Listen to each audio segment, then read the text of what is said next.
an interpretation of the cover design. The symbolic design on the cover of this book is one of the most fascinating to be found in all occult literature. In this figure, we have the androgynous man, a human figure which possesses two heads, one masculine, the other feminine. These represent the perfect balance or equilibrium between the masculine and feminine forces, which are operative within the human organism. When this equilibrium has been attained, it will be possible for man to think with the heart and to love with the mind. But this cannot come about until the state of inequality now existing between men and women has been righted so that free and unafraid they may pass hand in hand into the temple of light. Above the woman's head of the symbolic design is the symbol of the moon, and above the man's head is the symbol of the sun. Presaging this future androgynous state of humanity, the two columns which guard the entrance to the temple of mystic Masonry are styled the column of the sun and the column of the moon. The figure holds in one hand the triangle, which represents the masculine force and correlates to the number 3. In the other hand, he holds a square, which represents the feminine force and correlates with the number 4. The union of these two numbers gives us 7, which is one of the power numbers of Kabbalistic science and means complete equilibrium or rest after long and arduous labor. The Bible commands man to work for 6 days and to rest on the 7th day. The labor of attaining to the high development symbolized in the androgynous figure has occupied mankind for the duration of the 6 epochal races which stem from the 4th revolution of the Earth period: Polarian, Hyperborean, Lemurian, Atlantean, the present Aryan or 5th Great Race, and the next 6th Great Race. The culmination of this great work will be achieved by the 7th Great Race, which will not really be a race as the term is understood today, since racial differentiations will then have passed away. This, the last and 7th race, takes human evolution onto end of the Earth period. Thus, unknowingly, man obeys the biblical command that he labor 6 days and rest upon the 7th day. It is to be noted that the spiritual androgyne becomes such not in the way of mortal flesh, but through the developed powers of the twofold spirit which has its seat in the brain. Hence the two heads signifying the complete or full flowering of both hemispheres of the brain. Creation is through the mind, love, and the word. We observe further that the androgyne stands upon the body of a huge fiery serpent, which implies that all phases of materiality and sexuality, and all other attributes of the mortal man, have been lifted up and transmuted into spirit. Around the androgyne range the 5 planets of our solar system as anciently known, and to which our Earth belongs. The horoscope of today's Earthman seems to embody both good and evil aspects, but this is due to man's own imperfect conditions. All planetary forces are good, regardless of their aspect to the Earth, and when man has become the divine androgyne, he will experience only high spiritual influences emanating from the planetary intelligences because he will have learned to attune himself to cosmic harmonies, and there is nothing in him which can respond negatively to squares and oppositions. Other solar systems may not have precisely the same number or arrangement of planets as our own because their evolutionary needs are different, but the macrocosmic powers represented by our planets are present throughout the universe, and those powers must necessarily create some channel through which to operate in specific areas. The perfect union of the masculine and feminine cosmic powers or principles constitutes, in biblical terms, the mystic marriage. When man achieves this marriage, he will possess the true spiritual wisdom which is the essence and keynote of the planet Mercury. This is the planet whose symbol appears between the two heads of the man-woman. Love as a power is the highest expression of Venus. In the mystic marriage, love becomes the fulfilling of the law. No activity is possible anywhere in the universe without that dynamic energy which is focused for our own solar system in the planet Mars. This planet represents pure blind force, which must be used for constructive ends, under the direction of the wise Mercury. Jupiter signifies the fatherhood of God, the great benefactor, the giver of all good things in superabundance. He betokens the brotherhood of man, one day to prevail throughout the earth when men have come to know themselves as truly the sons of God. To the ancients, Saturn stood at the uppermost limits of the solar system. Hoary tradition attested to the existence of mysterious celestial bodies beyond Saturn, but these do not figure in their charts and designs. Saturn represents cosmic law. The supreme ideal of Saturn is the Christ man. Its biblical keyword is, "Let the Christ be formed in you." The base of our symbolic picture is a winged circle or sphere, which implies that the great work will have its beginning in the incoming Aquarian age, from which man will rise beyond time and space altogether and erect his throne upon the circle of the Empyrean, or highest heaven, where God alone is and man is one with him. For the circle is the symbol of the eternal, that which is complete and unchanging, that which is perfect, upon which no improvement can be made, and this declares to us that glorious destiny has lain hid in the divine plan for humankind since the beginning of time. Across the breast of the androgyne is inscribed the Latin word rebus, which means the divine consummation of all things. The Restoration of the Mysteries by D.J. Walcool. The following article appeared in the May 1963 issue of The Beacon. It is extracted from Alice Bailey's volume, The Externalization of the Hierarchy, and is herewith reproduced with permission of the Lucis Publishing Company, 11 West 42nd St., New York 36, NY. The three main channels through which the preparation for the New Age is going on might be regarded as the Church, the Masonic fraternity, and the educational field. All of them are as yet in relatively static condition, and all are as yet failing to meet the need and to respond to the inner pressure. But in all of these three movements, disciples of the great ones are to be found, and they are steadily gathering momentum and will before long enter upon their designated task. The Masonic movement, when it can be divorced from politics and social ends, and from its present paralyzing condition of inertia, will meet the needs of those who can, and should. Wield power. It is the custodian of the law, it is the home of the mysteries and the seat of initiation. It holds in its symbolism the ritual of deity, and the way of salvation is pictorially preserved in its work. The methods of deity are demonstrated in its temples, and under the all-seeing eye the work can go forward. It is a far more occult organization than can be realized, and is intended to be the training school for the coming advanced occultists. In its ceremonials lies hid the wielding of the forces connected with the growth and life of the kingdoms of nature and the unfoldment of the divine aspects in man. In the comprehension of its symbolism will come the power to cooperate with the divine plan. It meets the needs of those who work on the first ray of will or power. The Church finds its mission in the helping of the devotee, in aiding the great public, which is innately religious, and of love ray, the second ray of love wisdom. Christ himself works through it, and by its means seeks to contact the vast Christian goodwill. It hides in its heart those who vibrate to the great public. It is the leaven in his hands to leaven the whole lump, and being in a form comprehended by the people, it can touch the great masses of seeking souls. By means of the educational work of the world, the great Lord seeks to reach those of the intelligent public who cannot be reached by means of ceremonial and symbolism, as in Masonry, or by religious means and ritual, as in the Church. It touches the masses and those in whom the intelligence aspect predominates to the lessening of the other two aspects. It aids those men who are predominantly on the third ray of intelligent activity. In all these bodies there are to be found esoteric groups who are the custodians of the inner teaching and whose uniformity in aspiration and in technique is one. These inner groups consist of occult students and of those who are in direct or occasional touch with the masters and of those whose souls are in sufficient control so that the will of the hierarchy may be communicated and gradually filter down to the channel of the physical brain. These groups which constitute the true inner esoteric group are many, but their membership is yet small, for the fact that a student may belong to any of the outer esoteric groups so-called is no indication of his true esoteric status. When the few who are the true esoteric students of the world know the difference between etheric and astral forms, between mental clairaudience and clairvoyance and their astral counterparts, between the elementals of thought and elementals of nature, then will the Christ and his Church have a real esoteric group on the physical plane, and the outer organizations receive the needed stimulation. That is why it is necessary to work with the students at this time and train them in the nature of true occultism. When we understand better the significance of time and provision, and of force and movement, and when we comprehend more fully the laws that control the subtler bodies, and through them, therefore, the laws that function on the planes whereon those bodies express themselves, then will there be more intelligent and more useful work offered in cooperation with the occult hierarchy.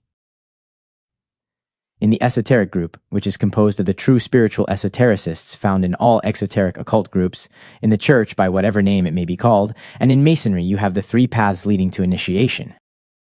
As yet they are not used, and one of the things that will eventuate when the new universal religion has sway and the nature of esotericism is understood will be the utilization of the banded esoteric organisms, the Masonic organism and the Church organism as initiating centers. These three groups converge as their inner sanctuaries are approached. There is no dissociation between the one universal Church, the sacred inner lodge of all true Masons, and the innermost circles of the esoteric societies. Three types of men have their need met, three major rays are expressed, and the three paths to the master are trodden, leading all three to the same portal and the same hierophant. It must not be forgotten that only those souls who are on the probationary path or the path of discipleship will form the nucleus of the coming world religion. It exists on the inner planes for the purpose of gathering out of all the churches those who have reached the point in evolution, where they can consciously, and of their own free will place their feet upon that path which leads to the center of peace, who can in full awareness turn their eyes upon the great Lord. and transmute the life of worldly endeavor into the life of service. The first attachment gathered into the coming church will be found to be a part of the present great band of servers. These have, down the ages, been associated with the Christ in his work. Remember always the fact of the work he did in connection with the last advent, and remember likewise that in the turning of the cyclic wheel, in the evolution of the spiral, similar conditions will eventuate, the same need arises, and the same egos incarnate that were present in the days of old in Palestine. The numbers of those associated with him will be greatly increased, for all who knew him in earlier incarnations in the ancient East, all whom he cured or taught, all who contacted him or in any way incurred karma with him or with the Master Jesus will have the opportunity to cooperate at this time.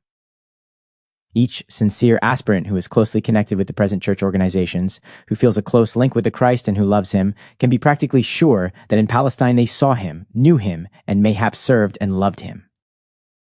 Link with the Christ.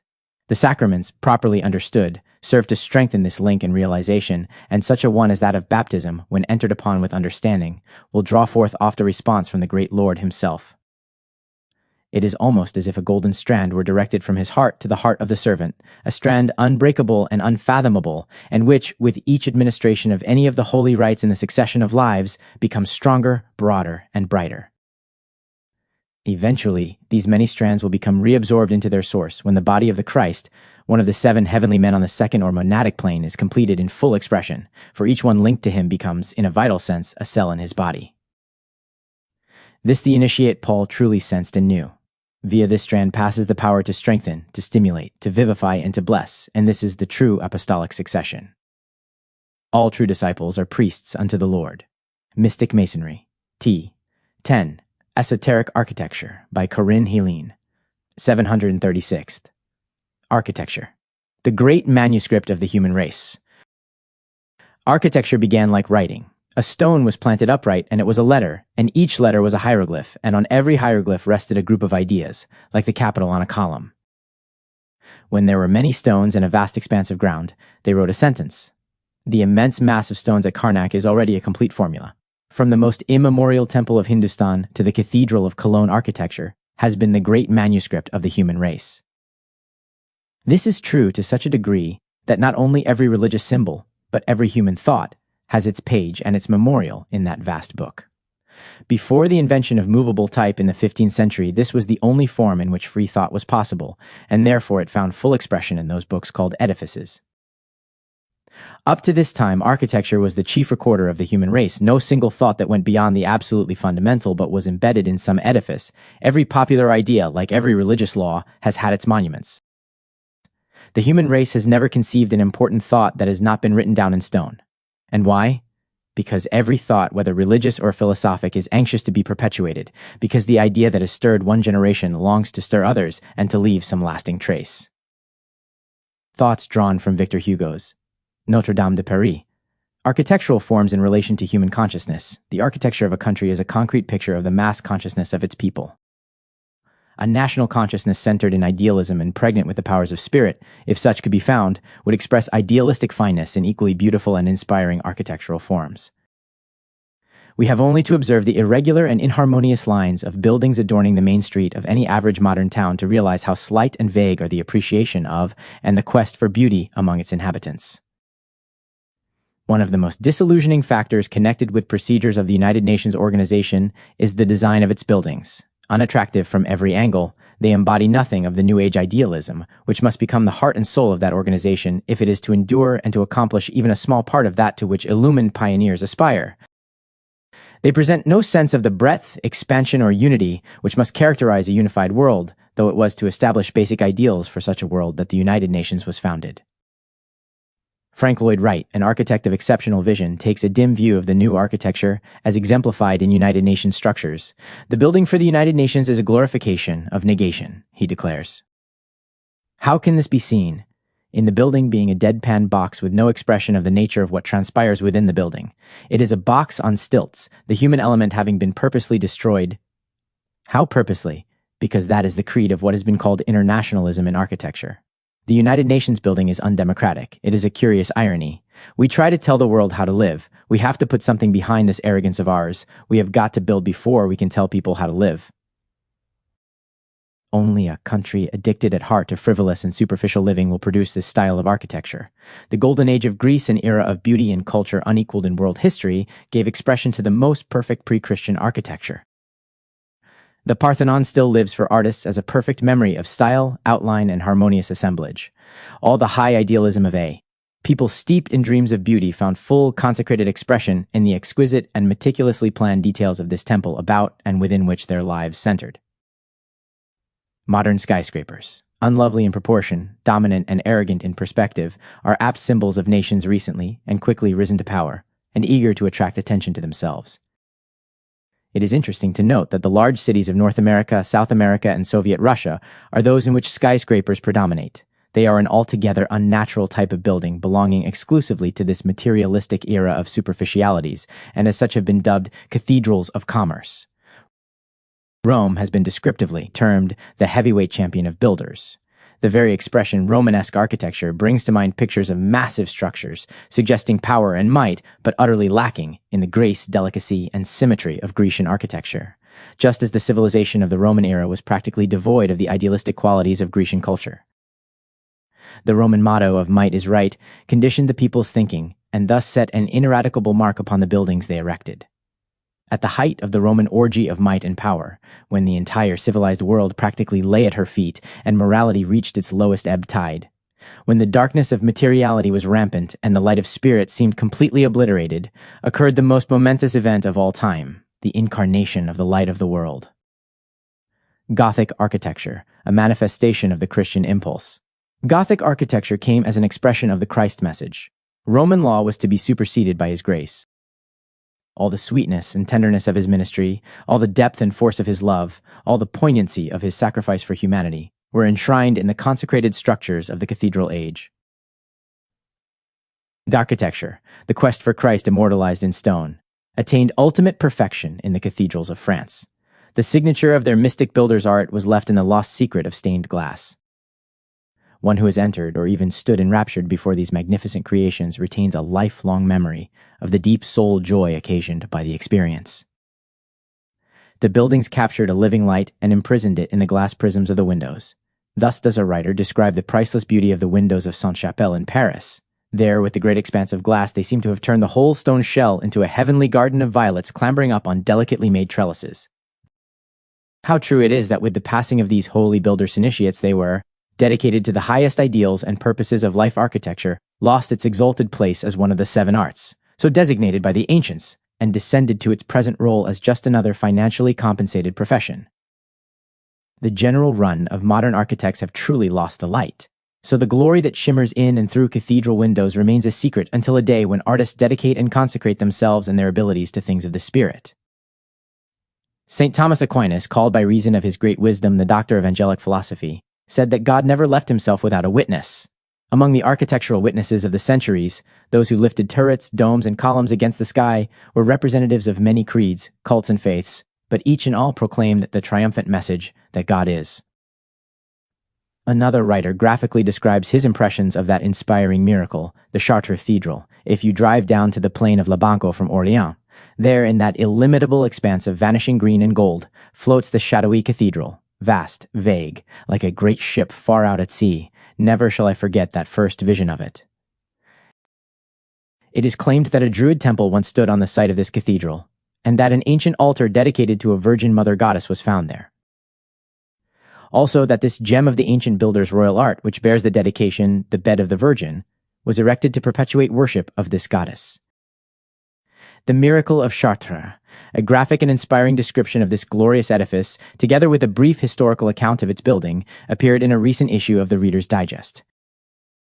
The article by Donald and Louise Petty is entitled The Miracle of Chartres. It is yet another of the countless testimonies to the deathless glory and moving grandeur that was imparted by the mystic builders of old to this and similarly dedicated sacred structures, and to their enduring power to invoke in the hearts of beholders impulses that relate to things eternal.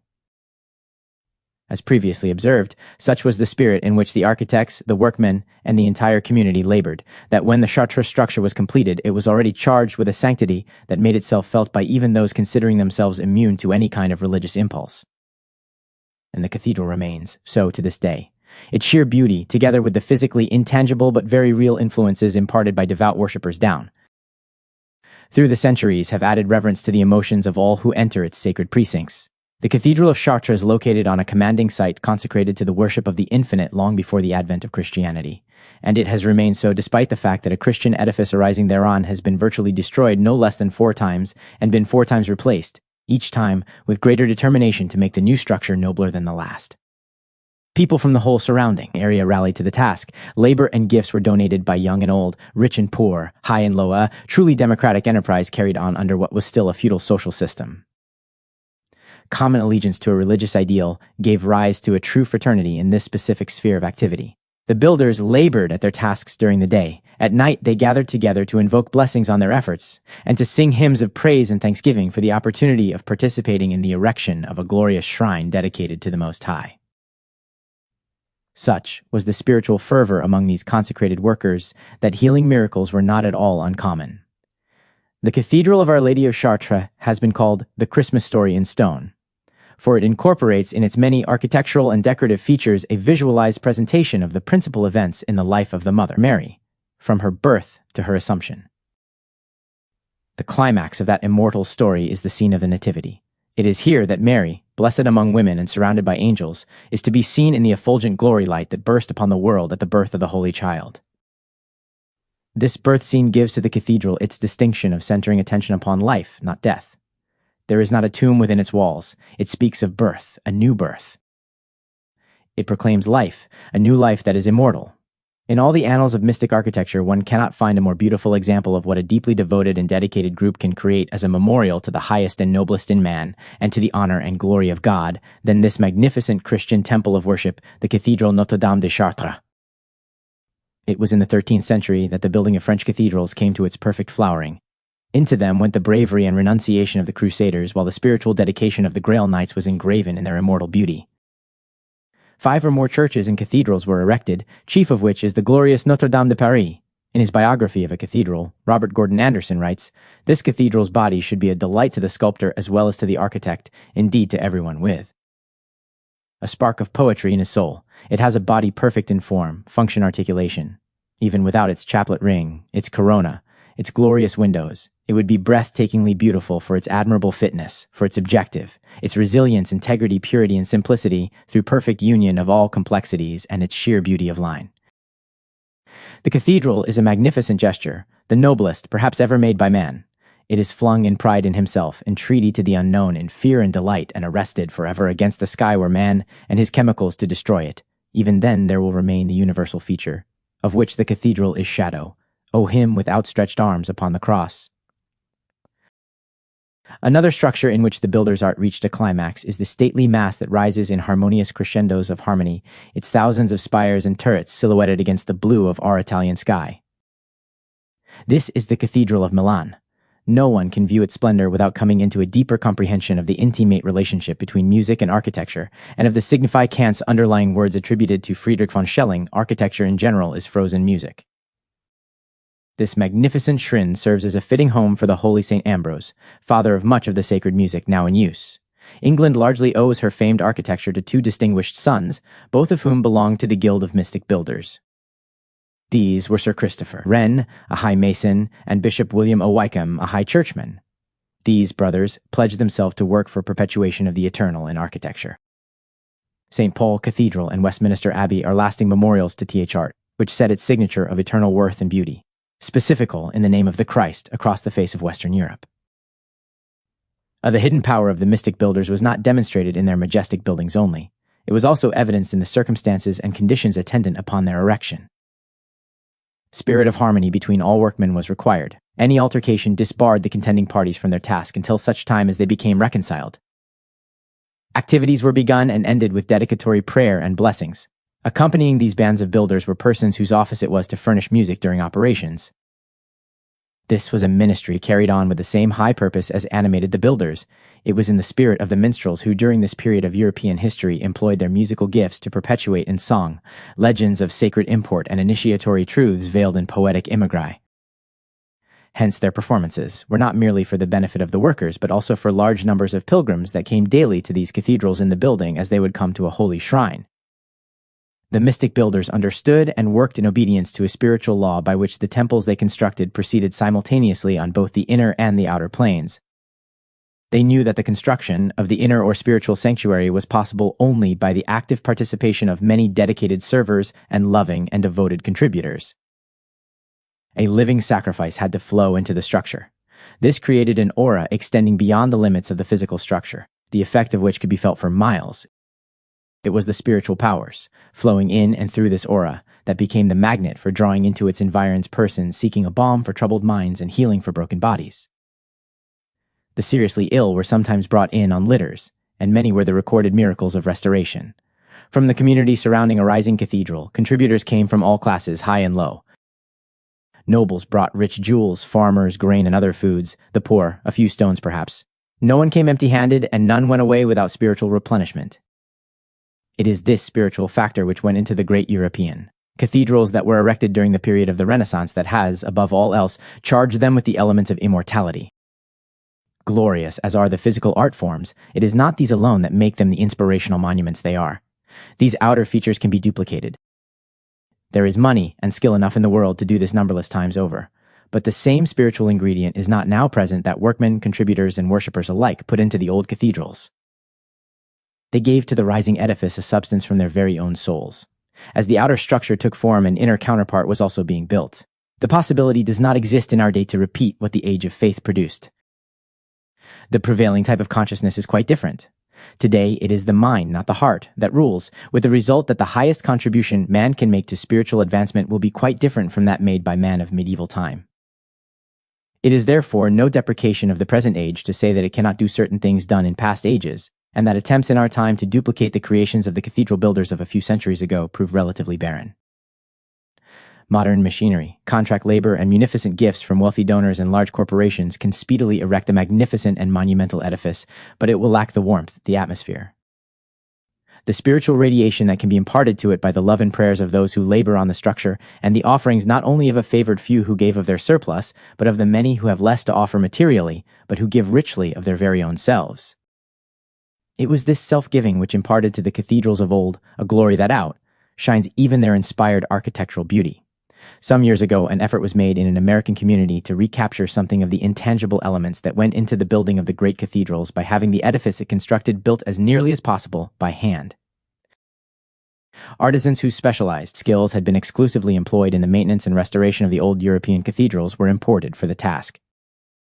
Stones were hand-chiseled, and the pews and all other woodwork were built piece by piece and hand-carved. The attempt was to personalize every feature of the edifice. But this alone is not enough. Replacing a few machines with a large company of artisans who work not for love but for hire simply consumes added material resources without appreciably increasing spiritual riches. Such substitutions of men for machines would have meaning only if the latter were mystic builders, true operative masons, and if the supporting community poured its love and devotion into the project as did the peoples of the Renaissance when immortalizing their faith in the sacred shrines we know as the great cathedrals of old Europe. It is recorded that the Temple of Solomon was built without oar of iron or sound of hammer on stone. The same secret techniques were employed by the mystic builders, the result being immortal messages in stone whereto men come to pay homage to the highest within themselves and to their Creator. History records but few impulses that have proven so far-reaching and widespread as that which expressed itself in the mighty pageantry of cathedral building. Each arch and doorway, every tiered column and stained glass window ofttimes embodied the consecrated devotion of an entire family. Generations went into the perfecting of these monumental edifices, one building on the contributions of the other, and so creating hallowed structures that were vibrant with the beating of reverent hearts and pulsing with the ardent spirit of consecrated servers. Children were dedicated and prepared from earliest infancy to carry on the work of their forebears. So it often happened that some single portion of a cathedral, such as a stained glass window, an altar, or a chapel, was worked upon by 2 or more generations in the same family, each generation bringing to its task not only its skill as builders, but impregnating the product of its craftsmanship with enduring powers of the spirit. Consequently, although many centuries have passed since the mystic builders ceased their earthly labors, this magic has not deserted the cathedrals. When a reverential person enters one of these long consecrated sanctuaries, he feels intuitively the presence of spiritual influences that set the place apart from the world without. This holy atmosphere was there from the beginning. It was made part of the very foundation of the structure and continued to go into the labor of the dedicated builders, which in some instances carried on for centuries before the structure's completion. The devotions of the streams of worshippers who entered the sacred precincts of these cathedrals year after year and century after century have added tremendous substance and power to the spiritual aura in which they are developed. The building plan. Important events in the life of Christ outline the path of initiation into the Christian mysteries, the cruciform path. The medieval cathedrals are constructed on a cruciform pattern. In this, they conform to one of the basic features of the Christian initiatory temple located in the inner spiritual realm.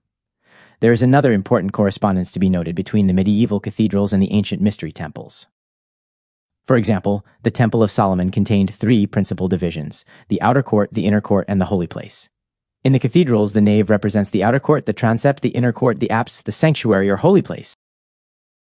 Around the apse are a number of chapels which symbolize various steps or degrees which the aspirant experiences as he approaches or enters the Holy of Holies. Polarity, which is the fundamental principle of initiation, is symbolically incorporated in the architecture of the cathedrals. Double towers that adorn a cathedral correspond to the 2 Masonic columns, Jachin and Boaz. A mason keeps his working tools in Jachin, the masculine pole. This is reflected in the decorative motif of the cathedrals, where the tower representing the masculine principle is taller, more imposing, and more richly decorated than the tower representing the feminine principle. Each new spiritual impulse released upon earth gives birth to an art expressive of the fundamental need and aspiration of the time. Thus, for example, the deep religious faith of the medieval age found logical expression in the lofty arches and upreaching spires of Gothic architecture. Very truly has this style of the building art been described as symbolically representative of souls on fire with Christ. In medieval times, there was a guild of mystic builders, the members of which went about from place to place, from country to country, in the service of their craft. This guild is said to have had its origin among returned crusaders who during their long sojourn in the Holy Land and surrounding countries acquired a deep interest in certain occult arts. They possessed varied and unusual gifts, and many of them were employed in work on the great cathedrals that were in process of building in their time. These guild members had a signature by which they were known, just as did the early Christians who chose for one of their identification marks 2 fishes bound together with a single cord, indicating their recognition of the Piscean age for which they were pioneering, the fishes being the astronomical symbol of the sign Pisces. So the highly specialized craftsmen of the Builders Guild had a mark which they inscribed on buildings on which they worked. This was sometimes a mallet or gavel, exoteric emblems of their craft, and at other times the single letter G, by which they proclaimed the fact that God was in the house they built. They literally charged the physical materials with the magnetic powers of spirit, and before com. D. Rets 1623, 30, 122. Mensing work on the structure dedicated the ground on which it was to rise. The spirit which they infused into their creations remained with the completed buildings like an aura of light and fragrance, of which it could fittingly be said that it was not just a house made with hands, but also a structure eternal in the heavens. This invisible reality found a most beautiful and poetic description in the words of Manson, in the drama The Servant in the House, by Charles Rand Kennedy. Manson is speaking to a bishop whom he seeks to impress with the importance of taking into account more than just wood and stone and steel in the church he is contemplating building. I am afraid some people never see it at all. You must understand, this is no dead pile of stone and unmeaning timber. It is a living thing. When you enter it, you hear a sound as of some mighty poem chanted. Listen long enough, and you'll learn that it is made up of the beating of human hearts, of the nameless music of men's souls, that is, if you have ears. If you have eyes, you will presently see the church itself, a looming mystery of many shapes and shadows, leaping sheer from floor to dome. The work of no ordinary builder. The pillars of it go up like the brawny trunks of heroes. The sweet human flesh of men and women is molded about its bulwarks. Strong, impregnable, the faces of little children laugh out from every cornerstone. The terrible spans and arches of it are the joined hands of comrades, and up in the heights and spaces there are inscribed the numberless musings of all the dreamers of the world. It is yet building, and built upon. Sometimes the work goes forward in deep darkness, sometimes in blinding light, now beneath the burden of unutterable anguish, now to the tune of a great laughter and heroic shoutings like the cry of thunder. Sometimes, in the silence of the nighttime, one may hear the tiny hammerings of the comrades at work up in the dome. The comrades that have climbed ahead. Architecture viewed as a sacred art. Mystery teachings of the ancient world numbered architecture among the sacred arts. There were 2 reasons for this. First, they looked upon the Supreme Being as the grand architect of all creation. Second, They regarded man himself as the builder and keeper of his own human temple. St. Paul, who was a mystic Mason, taught his disciples, "Ye are the temple of God." Paul was referring to the threefold personality wherein and whereby the divine ego unfolds its latent potentialities through experiences on the earth plane. As it releases its powers, the indwelling spirit works upon its outer vehicles, purifying and beautifying them, thus building for itself an ever more perfect instrument for manifesting its destiny. In accordance with the ancient wisdom, the Masonic fraternity, which perpetuates those teachings in its wonderful and elaborate symbolism and ritualism, admonishes the brethren to study architecture and to recognize it as one of the sacred arts. In his Masonic compendium, Morals and Dogma, Albert Pike states that the ancient Chinese had no false gods or images. It was their third emperor who erected a temple, probably the first to be dedicated to the great architect of the universe.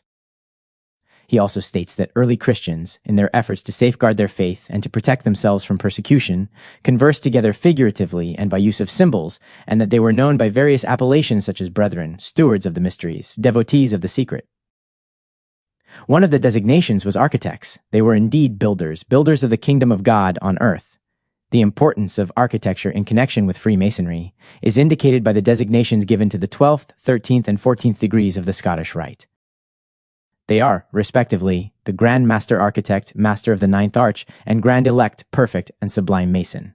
The officers of these degrees are called, respectively, Master Architect, Royal Arch of Solomon, Perfect Elu. According to Albert Pike, these officers should be selected from none but brothers well instructed in the preceding degrees. He also states that they should understand the deeper meaning of these degrees and impart them to their brethren. Modern architecture as a product of its time. The architecture of any age is a true index to the state of civilization to which man has attained. It reflects the essential character. 11 Riddy, 1633, 3011, 1111. And consciousness of its creators. For example, skyscrapers that dominate the architectural scene of our land are a logical expression of widespread and soaring ambition to master the material forces of nature. They are an unmistakable evidence of Western civilization's materialistic trend during the last 2 or 3 centuries. This type of architecture has found notable expression in the works of Ludwig Mies van der Rohe, referred to in a recent issue of Life as a master architect. In Chicago, he has built 2 towering apartment houses with steel piers exposed at the base around a recessed lobby, giving the buildings an effect of being on stilts. Severely unembellished, they express in purest form the technological concepts of our age. They are ultra-functional. They have strength and fairly assert their mastery over physical forces. Mr. Mies attributes his arresting designs to logic. Alone, he says, logic will not make beauty inevitable, but with logic a building shines. His works do shine. They do embody the very essence of our current materialistic civilization. As such, they make architectural history, and on such the future builds. What the future must add to the modern architect's logic are the powers that flow from the heart, powers that will soften the sharply rigid lines of starkly functional structures and introduce flowing forms whereby a greater measure of divine grace may be imparted. This, however, will not be until the masses live, not only according to logic of the mind, but also in obedience to a higher logic of the heart. When a desire for spiritual realization properly balances the ambition to acquire material possessions, architectural forms will register this shift of emphasis from the outer to the inner, from the material to the spiritual. As the predominant architectural forms express characteristics prevailing in a given area, so new forms emerge to point out what may be expected in the future. Such are the creations of pioneer spirits who blaze the trail for the many to follow when they attain to similar vision, new Aquarian forms. The incoming Aquarian age will feature the magic of color and rhythmic harmony. Examples of recent structures embodying these elements to an arresting degree were displayed in a magnificent exhibit of outstanding building designs recently on view at the National Art Gallery in Washington, D.C. The exhibit was organized by the American Institute of Architects to celebrate its 100th anniversary, and it revealed how modern design is no longer limited mainly to skyscrapers and homes, but extends to factories, airports, clinics, shopping centers, and so on. As described in Life, their daring contours, their incorporation of art and landscaping, point the way to the architectures of coming decades. It has been said that architectures begin in strength, progress to rationality and refinement, and end in fantasy. In their soft harmony of colors and graceful lines, landscaped so as to be reflected in adjoining pools, they appear to be veritable houses of fantasy, although serving most practical purposes. The imagination of the architect who designed the new technical center of General Motors Company certainly glimpsed a vision of the new age. This splendid building has been called a 20th century marvel and been compared in splendor and beauty to Versailles. It has been described as embodying a vast consistency of spirit and of grandeur in spatial pattern, and as expressing immense order of its space and ethereal freedom of its structure, a work of genius, mathematical and crystal clear and built of disciplined thought. The new United States Embassy building at New Delhi is described as making magnificent use of the principle of combining structure and decoration as inseparable elements of a building. A grille of pierced stone forms the principal element of the building's exterior, which shelters the interior from India's blazing sun while endowing the whole with a serene and romantic splendor. No more perfect example of structure transfigured by ornament, writes Joseph Hudnut in Art News, April 1957, could be imagined than the slender gold columns, which support the widely projecting roof, march against the static and textured grille. Palm trees rise from a water garden in the patio, and laid out before the building but separated from it by a terrace lies a reflecting pool dotted with lilies. A prominent architect in New York City associates juvenile delinquency with dark, narrow hallways and unattractive, crowded schoolrooms. He desires to construct a building in that city, with walls composed entirely of glass, with large and commodious rooms and wide hallways, the whole flooded with sunlight. Then he wants to study the behavior, together with their mental and moral development, of pupils attending such a school. In the imaginative use of light, color, and space in the new architecture now emerging there, truly may be found seeds of a more glorious tomorrow. Churchcraft and Templecraft. A comparative study of churchcraft and templecraft includes more than the church and masonry, for it involves divergencies and inharmonies basic to human character and points to instinctive differences which separate nation from nation, man from man. These differences delay realization of the universal dream of a unified world flushed with the glow of eternal peace. There are two streams of humanity. They may be generally classified as followers of state or templecraft, the path of knowledge, and of churchcraft, the path of faith. Illumination comes to adherents of either when brought into balance by the other, and every individual, every organization bears the insignia of one of these two paths. Templecraft centers primarily in activities of the objective world. Its followers are the creative, dynamic persons, initiators, but never imitators.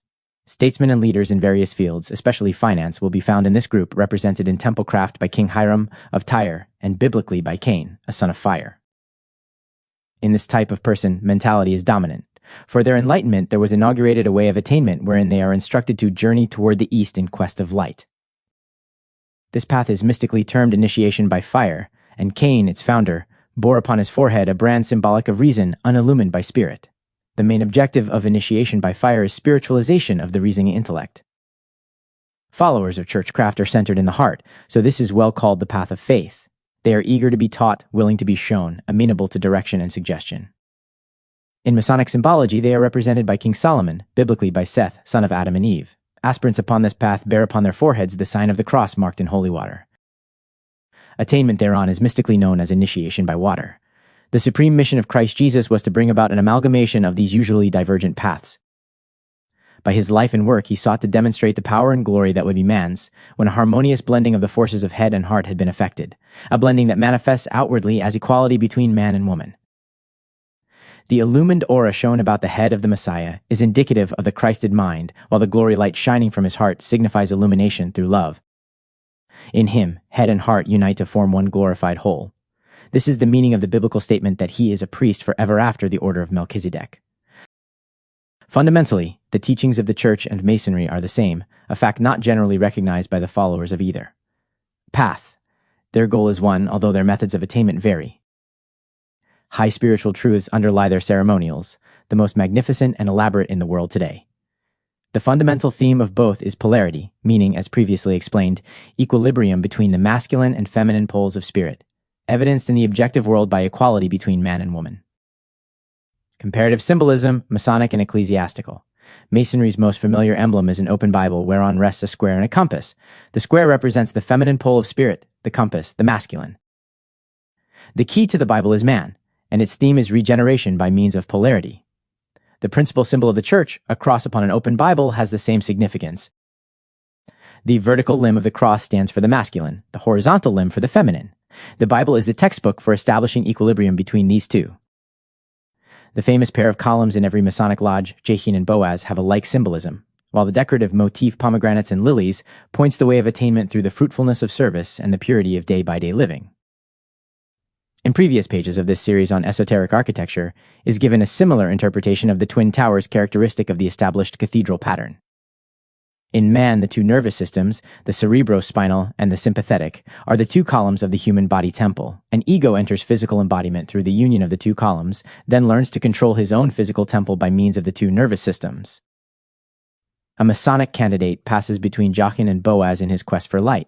A church aspirant kneels between two candles burning before the Holy of Holies that he may learn to walk in the light as he is in the light. A tessellated pavement is prominently identified with both church and temple craft and represents the forces of good and evil. The church teaches that the earth is checkered black with man's sins and white with the mercy of heaven. The Masonic master was at work upon this pavement when attacked by the three ruffians. In other words, the forces of evil work through the three lower principles of man's nature and often temporarily subjugate the good. A five-pointed star is equally significant in the two crafts. A cross indicates man's spirit bound to his body. When his spirit achieves liberation, the cross becomes a star. The five wounds of church craft are located in the head, hands, and feet, where are the centers that make for liberation from physical limitations. The 5 points of fellowship in Masonry refer to the same liberation which, in Masonic terminology, spoken of as giving ability to travel in foreign countries. King Solomon bestowed high honors upon the 12 fellowcraft brothers by teaching them profound secrets of the order and sending them forth to illumine others. Christ Jesus bestowed the same award upon his 12 disciples and sent them forth to preach his new gospel. 12 and 1 is the numerical pattern of heaven and earth. In the heavens, the sun is central to the 12 zodiacal constellations. In man, the ego is central to his 12 body centers. The underlying pattern of the Old Testament is concerned with Jacob and his 12 sons, while the New Testament pattern is based upon the Lord Christ and his 12 disciples. Melchizedek, the Atlantean high priest, came to communicate the divine meaning of polarity to Abraham, first teacher of the fifth root race, in the little town of Salem, which later became Jerusalem. Solomon and Hiram endeavored to effect polarized unity in building the molten sea. Their work was frustrated by the three ruffians, the very forces that I still defeat its consummation in this day. When building the temple of Zerubbabel, Nehemiah and Ezra, representing temple craft and church craft respectively, labored toward a like amalgamation but to no avail, the forces of man's lower nature being still too strong. The final and highest work of Christ Jesus took place in the same highly magnetized city wherein occurred the work of the ancient Atlantean high priest. There it was that the Lord Christ gave his supreme teaching on polarity, concealed within the symbolism of the Last Supper. Melchizedek gave this fundamental instruction to Abraham. The Lord Christ, a high priest after the order of Melchizedek, gave the same at the close of his ministry, heralding the new Aquarian age. Demonstration of this dual masculine-feminine power will characterize the most advanced egos following either path of development. They will be the pioneers of the sixth root race, which will prepare the way for the second coming of the Christ. One of the treasures of the church is an exquisitely chased golden cup, designed with a vine on one side and a sheaf of wheat on the other. It is the Grail cup, its symbols denoting the blending of the masculine and the feminine polarities. The Grail of every medieval and modern aspirant is the same as the molten sea of ancient Masonry. Temples are equally important in the symbology of church and state. Masonry is built around the temples of Solomon and Zerub. Babel. The church points to the Temple of St. John, with its 12 entrance gates that are never closed and its sea of glass, the molten sea in final perfection. The white-robed figures which stand upon it are new race pioneers who have effected polarity within themselves and are thus prepared for the glory of the second coming. Knights Templar understood these truths and wished to build in Jerusalem a new temple where they could be taught to practice their way of life. Jacques de Molay, their leader, was murdered and the order was eventually disbanded. Rosicrucianism, which embodies many teachings of the Templars, is allied to Masonry through the degree of the Rose Cross. In the official organ of United States Masonry, the New Age, it was recently stated that the Rose Cross work was founded by Elias Asmolay, a Hermetic scholar and Kabbalist of 16th century England. He founded a Masonic lodge and a Rosicrucian order in London, and worked both of them together. A Mason avers, by the rose upon the cross I conquer. A churchman, by the cross of Christ I conquer. Christ is the rose of Sharon. In the catacombs of Rome was found a golden cross. On its right arm was engraven a rose of Sharon and the word Alpha. On its left arm, a rose of Sharon and the word Omega. In Masonic legends, there are three masters who find the acacia, a plant sacred to both church and lodges meaning eternal life.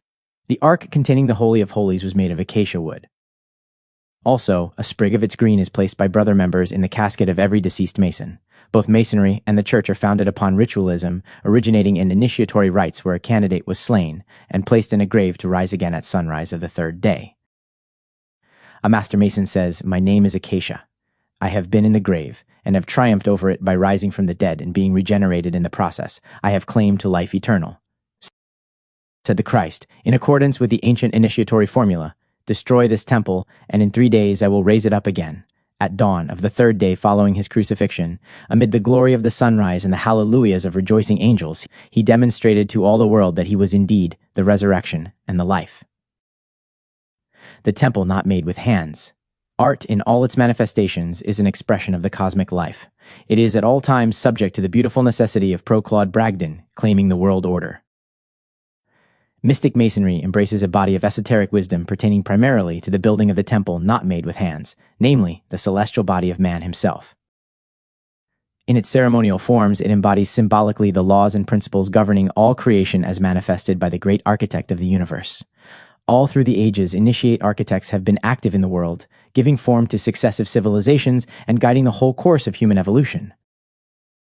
These spiritual architects are generally referred to as mystic builders, and it is to them that Masonry has looked for its inspiration and guidance in formulating its ideals and in pointing the way that leads to divine attainment.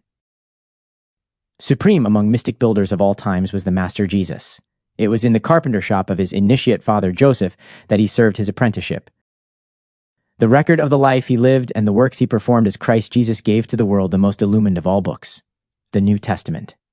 The evolutionary status of a people, their basic character, and the essential nature of their thought life and spiritual aspirations find unmistakable expression in architecture as it does in all the other arts. As they thought, they built, writes Louis Sullivan, the eminent American architect.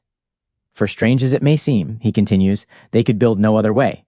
As they built, they made, used, and left behind them records of their thinking. Then, as through the years new men came with changed thoughts, so arose new buildings in consonance with the change of thought. The building always the expression of the thinking. Whatever the character of the thinking, just so was the character of the building. Guilds of mystic builders existed in all pre-Christian civilizations, as evinced by various insignia incorporated in ancient initiatory temples.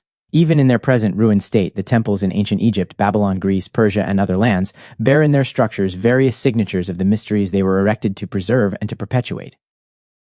One of the dominant features common to all these structures is the 2 columns or pylons flanking the main entrance to the temple. This is an architectural feature that has been retained in present-day temples, however much other structural changes have evolved from age to age. It is an invariable part of every Masonic temple to this day. The 2-pillared portal and the law of polarity. The perpetuation of the 2-pillared portal in all temples dedicated to the mystery wisdom arises from a symbolical significance that remains equally valid through all the years of man's present phase of evolution. The 2 columns are representative of the 2 poles of being between which is woven the whole fabric of creation. These 2 poles we know as the positive and negative states of matter, and in human life as the masculine and feminine forces of being. In Masonry, these 2 principles are known as the Jachin and the Boaz columns at their temple door. It is between these 2 columns that every neophyte must pass in his quest for light. The perfect balancing of these opposites is a basic requirement in the performance of the great work. Schopenhauer, the German philosopher who was deeply imbued with Oriental mysticism, declared that polarity, or the sundering of a force into 2 quantitatively different and opposed activities striving after reunion, is a fundamental type of almost all the phenomena of nature, from the magnet and crystal to man himself. Truly, the blending of the opposites is foundational to the attainment of illumination or initiation. In ancient Egypt, the contemplation of the manifested universe inspired a deep sense of awe and wonder that found expression in the massive pylons and towering column passages that led into their holy temples. The masculine principle was dominant in these mighty structures. Another type of consciousness flowered in Babylon. It was feminine in nature, and so its temples incorporated a rich and Meyer's sensuous beauty. Again, the masculine principle predominated in Persia, where the mysteries were keyed to the fire element. The Grecian mysteries, which were again attuned to the feminine principle, found architectural expression in its temples of incomparable symmetry and beauty. Though in ruins, the Parthenon still proclaims to all the world the glory of the Golden Age of Greece. In architecture, the Doric column is symbolic of the masculine principle, the Ionic of the feminine, and the Corinthian, which is a blend of the 2, represents a state of equilibrium. With the coming of Christ, a new era dawned. A fresh impulse entered into the life of humanity, which found its most glorious architectural expression in the great European cathedrals. A mystical upward striving took concrete form in the lofty domes, pointed arches, and the towering spires that characterized the Christian churches of the centuries past. Also, as Christianity is the religion of the cross, its most representative basilicas are cruciform in structure. Gothic architecture has well been defined as a synonym for medieval Christianity. In more recent times, we have departed from the former standard types of church architecture. This is inevitable. We are in a period of transition. New forms are coming into being. Just what their principal characteristics will be is not clear, except that they will feature spaciousness and light. It remains for New Age concepts to become formulated in the minds of men before a fully developed and truly representative architecture can come into being. In speaking of the rich and revealing symbolism incorporated in ancient temples, both Oriental and Occidental, W.R. Lathaby, an English architect, observes in his book, Architecture, Nature, and Magic, that we have in our time quite lost touch with such inner values and spiritual motivation. Those ancient works, says he, were imitations of paradise. Ours are exercises in commercial, grandeur, and advertising vulgarity. They are whim works and sham styles. Design must have some motivating idea in it, he adds. What idea can we modern people think except structure for reasonable service? Ancient architecture, Mr. Lathaby goes on to say, had a meaning and a message. It was religious, magical, symbolical, and cosmical. It is the large content of it in these senses that makes it quite a different being from grandeurs in the ecclesiastical and department store styles of the present day. Architectural forms in transition. Since we are now living in a period of change when the forms of the past are being outgrown and the forms of the future not yet established, a certain formlessness exists in every department of life, inner and outer. And so present-day architecture, in the words of Frederick Toundreau in his volume Architecture and Balance, is a diseased superficiality cut off from the lifeblood of structures. That it is existing apart, it is vacillatory, undefined, and uncertain. He also asserts that it is propounded upon no faith or definite lines of action. It is neither one thing nor the other, and it will sink in human regard just as it lacks force or distinction. But out of the disorder that prevails between the old order that is passing and the new order that is in the becoming, there are not wanting signs that point to an expansion of consciousness and an elevation of the spirit that will inevitably create suitable structures, material and spiritual, in and through which they will find adequate expression. Claude Bragdon, perhaps the most spiritually illumined of modern American architects in his inspirational volume, The Beautiful Necessity, points to what is emerging. Mr. Bragdon recaptured the deeper spiritual significance of the arts, and of architecture in particular, as this was apprehended by the mystic builders of old. In the spectrum of the arts, he observes, each one occupies a definite place, and together form a series of which music and architecture are the two extremes. He then refers to time and space as the two gates through which ideas enter phenomenal life. Everything bears the mark of one or the other of them and may be classified accordingly. In such a classification, music is seen to be all to time and architecture to space because music is successive in its mode of manifestation, and in time alone everything would occur successively, while architecture, on the other hand, impresses itself upon the beholder all at once, and in space alone all things would exist simultaneously. Mr. Bragdon then goes on to show that all other arts fall somewhere between music and architecture, which stand at opposite ends of the spectrum, since they all partake of both time and space in varying proportion, either actually or by implications. Thus poetry and drama are allied to music, and so to time, sculpture to architecture, and so to space, but with action and suspense, and in painting, arrested action is portrayed in idealized space. Architecture is frozen music. Music, Mr. Bragdon observes further, depends primarily upon equal and regular divisions of time. Architecture, correspondingly, implies the rhythmical division of space. A certain identity, therefore, exists between simple harmony in music and simple proportion in architecture. All architectural forms and arrangements which give enduring pleasure are in their essence musical. Every well-composed facade makes harmony in 3 dimensions. Every good roof sings a melody against the sky. True indeed is the poetic expression, architecture is frozen music. The new incoming Aquarian age will call into being a new type of architecture which will find its perfect flowering in temples of initiation. In these, the Christ mysteries deeply and richly amply, fying those of ancient times, will be taught and practiced. Light, color, and music will be the dominant features of these new temples, which will stand as portals connecting the outer and the inner worlds. These temples will truly answer to the poetic description of architecture as frozen music. The portals of these New Age temples will be certain to retain the two familiar upright columns. In Christian temples, these two pillars become representative of the masculine and feminine powers as manifested in the Lord Christ and in Mother Mary.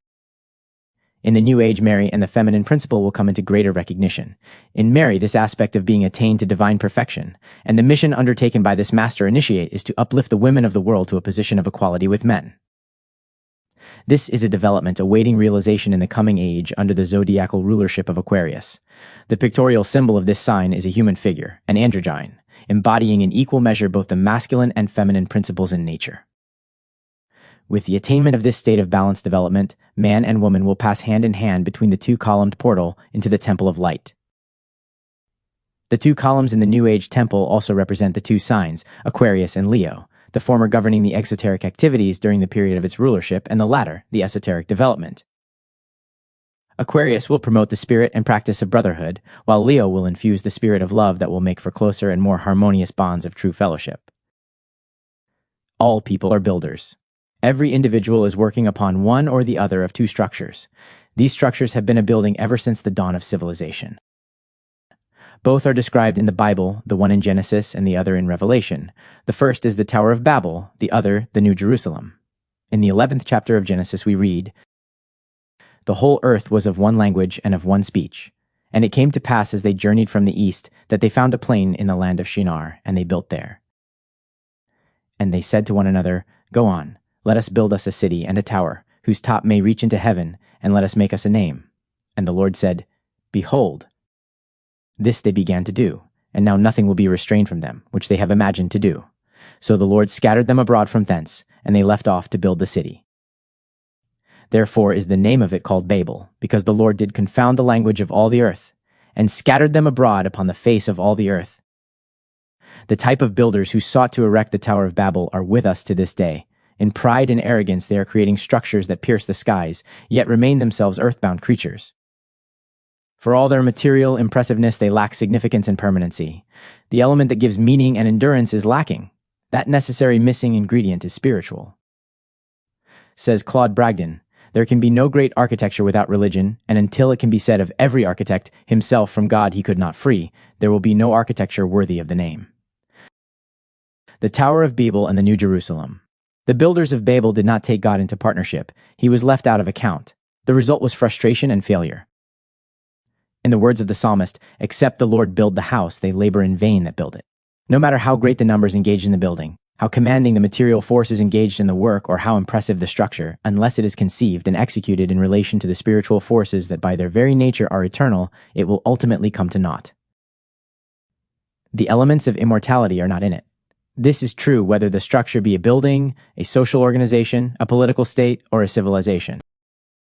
If its foundations be merely material, it will go the way of all matter, it will vanish from the face of the earth. Only when these are based on eternal principles and spiritual values can they, or will they, endure.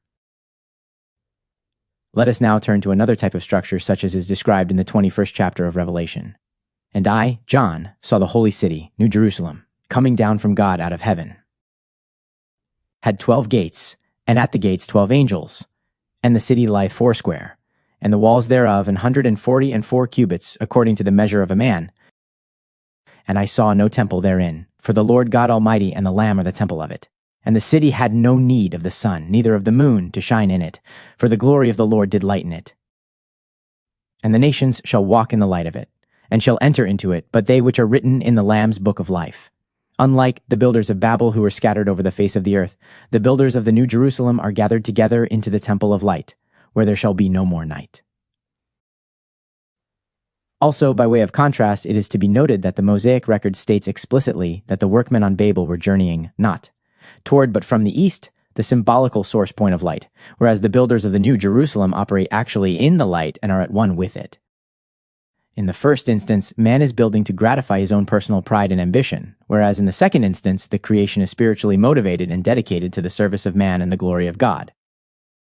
The former soon crumbles since the workman failed to incorporate in the structure the forces that bind, whereas the latter, by its identification with spiritual law and purpose, endures forever. The Genesis portrayal of the Babel builders has its correspondence in the world of the present time.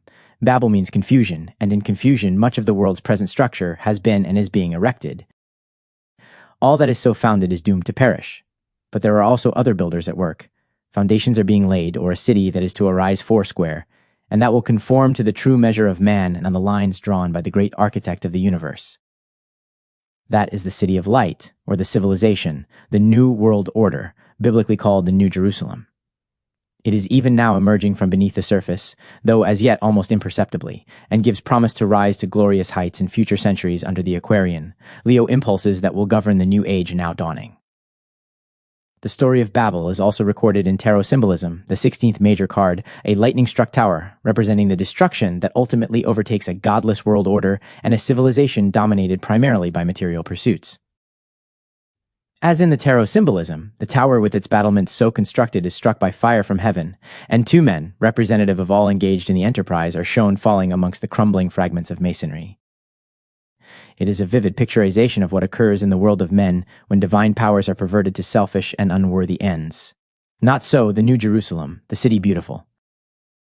Those who work on this structure and come within its environs enjoy divine protection and blessing.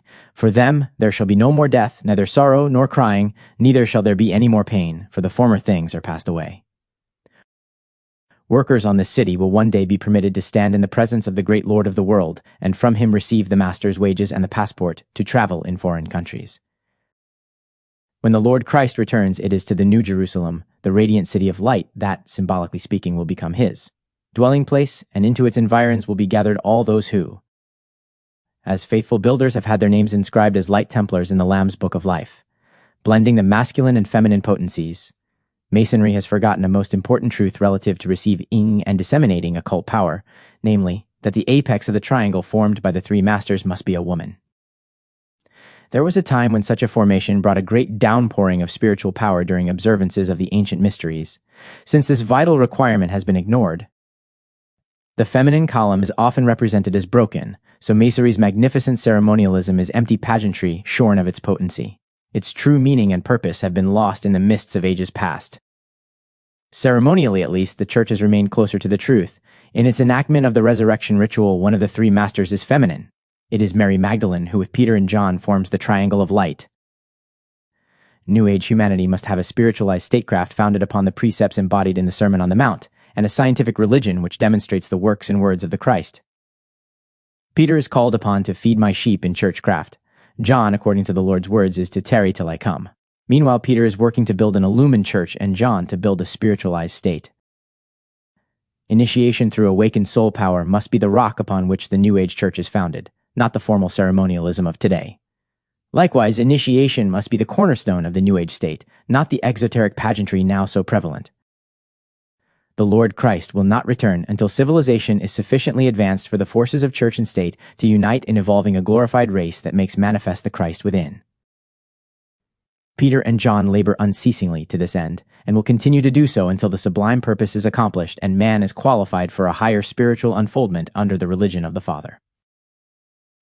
The feminine master, Mary Magdalene, was awarded the honor of being the first to see the risen Christ, and was the one commissioned to voice the glad tidings of his resurrection. According to legend, she knelt before him and lifted her hands in homage and adoration, saluting her Lord with the word Rabboni, which means most excellent master. Templecraft outwardly perpetuates homage to the divine feminine in much of its degree ritual.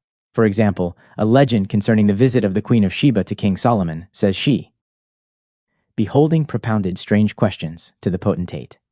And on H's glorious temple, glittering like gold and so expertly fashioned, it appeared to be formed of a single piece of marble. She raised her hands to heaven and exclaimed, Rabboni! Only a most excellent master hath done this. In the majestic symbolism of temple craft, a triangle is formed by the three masters whenever a concentrated downpouring of spiritual force is invoked for any special purpose. Since the master at the head of the triangle is no longer a woman embodying the power of the feminine pole, the highest occult work is impossible of accomplishment.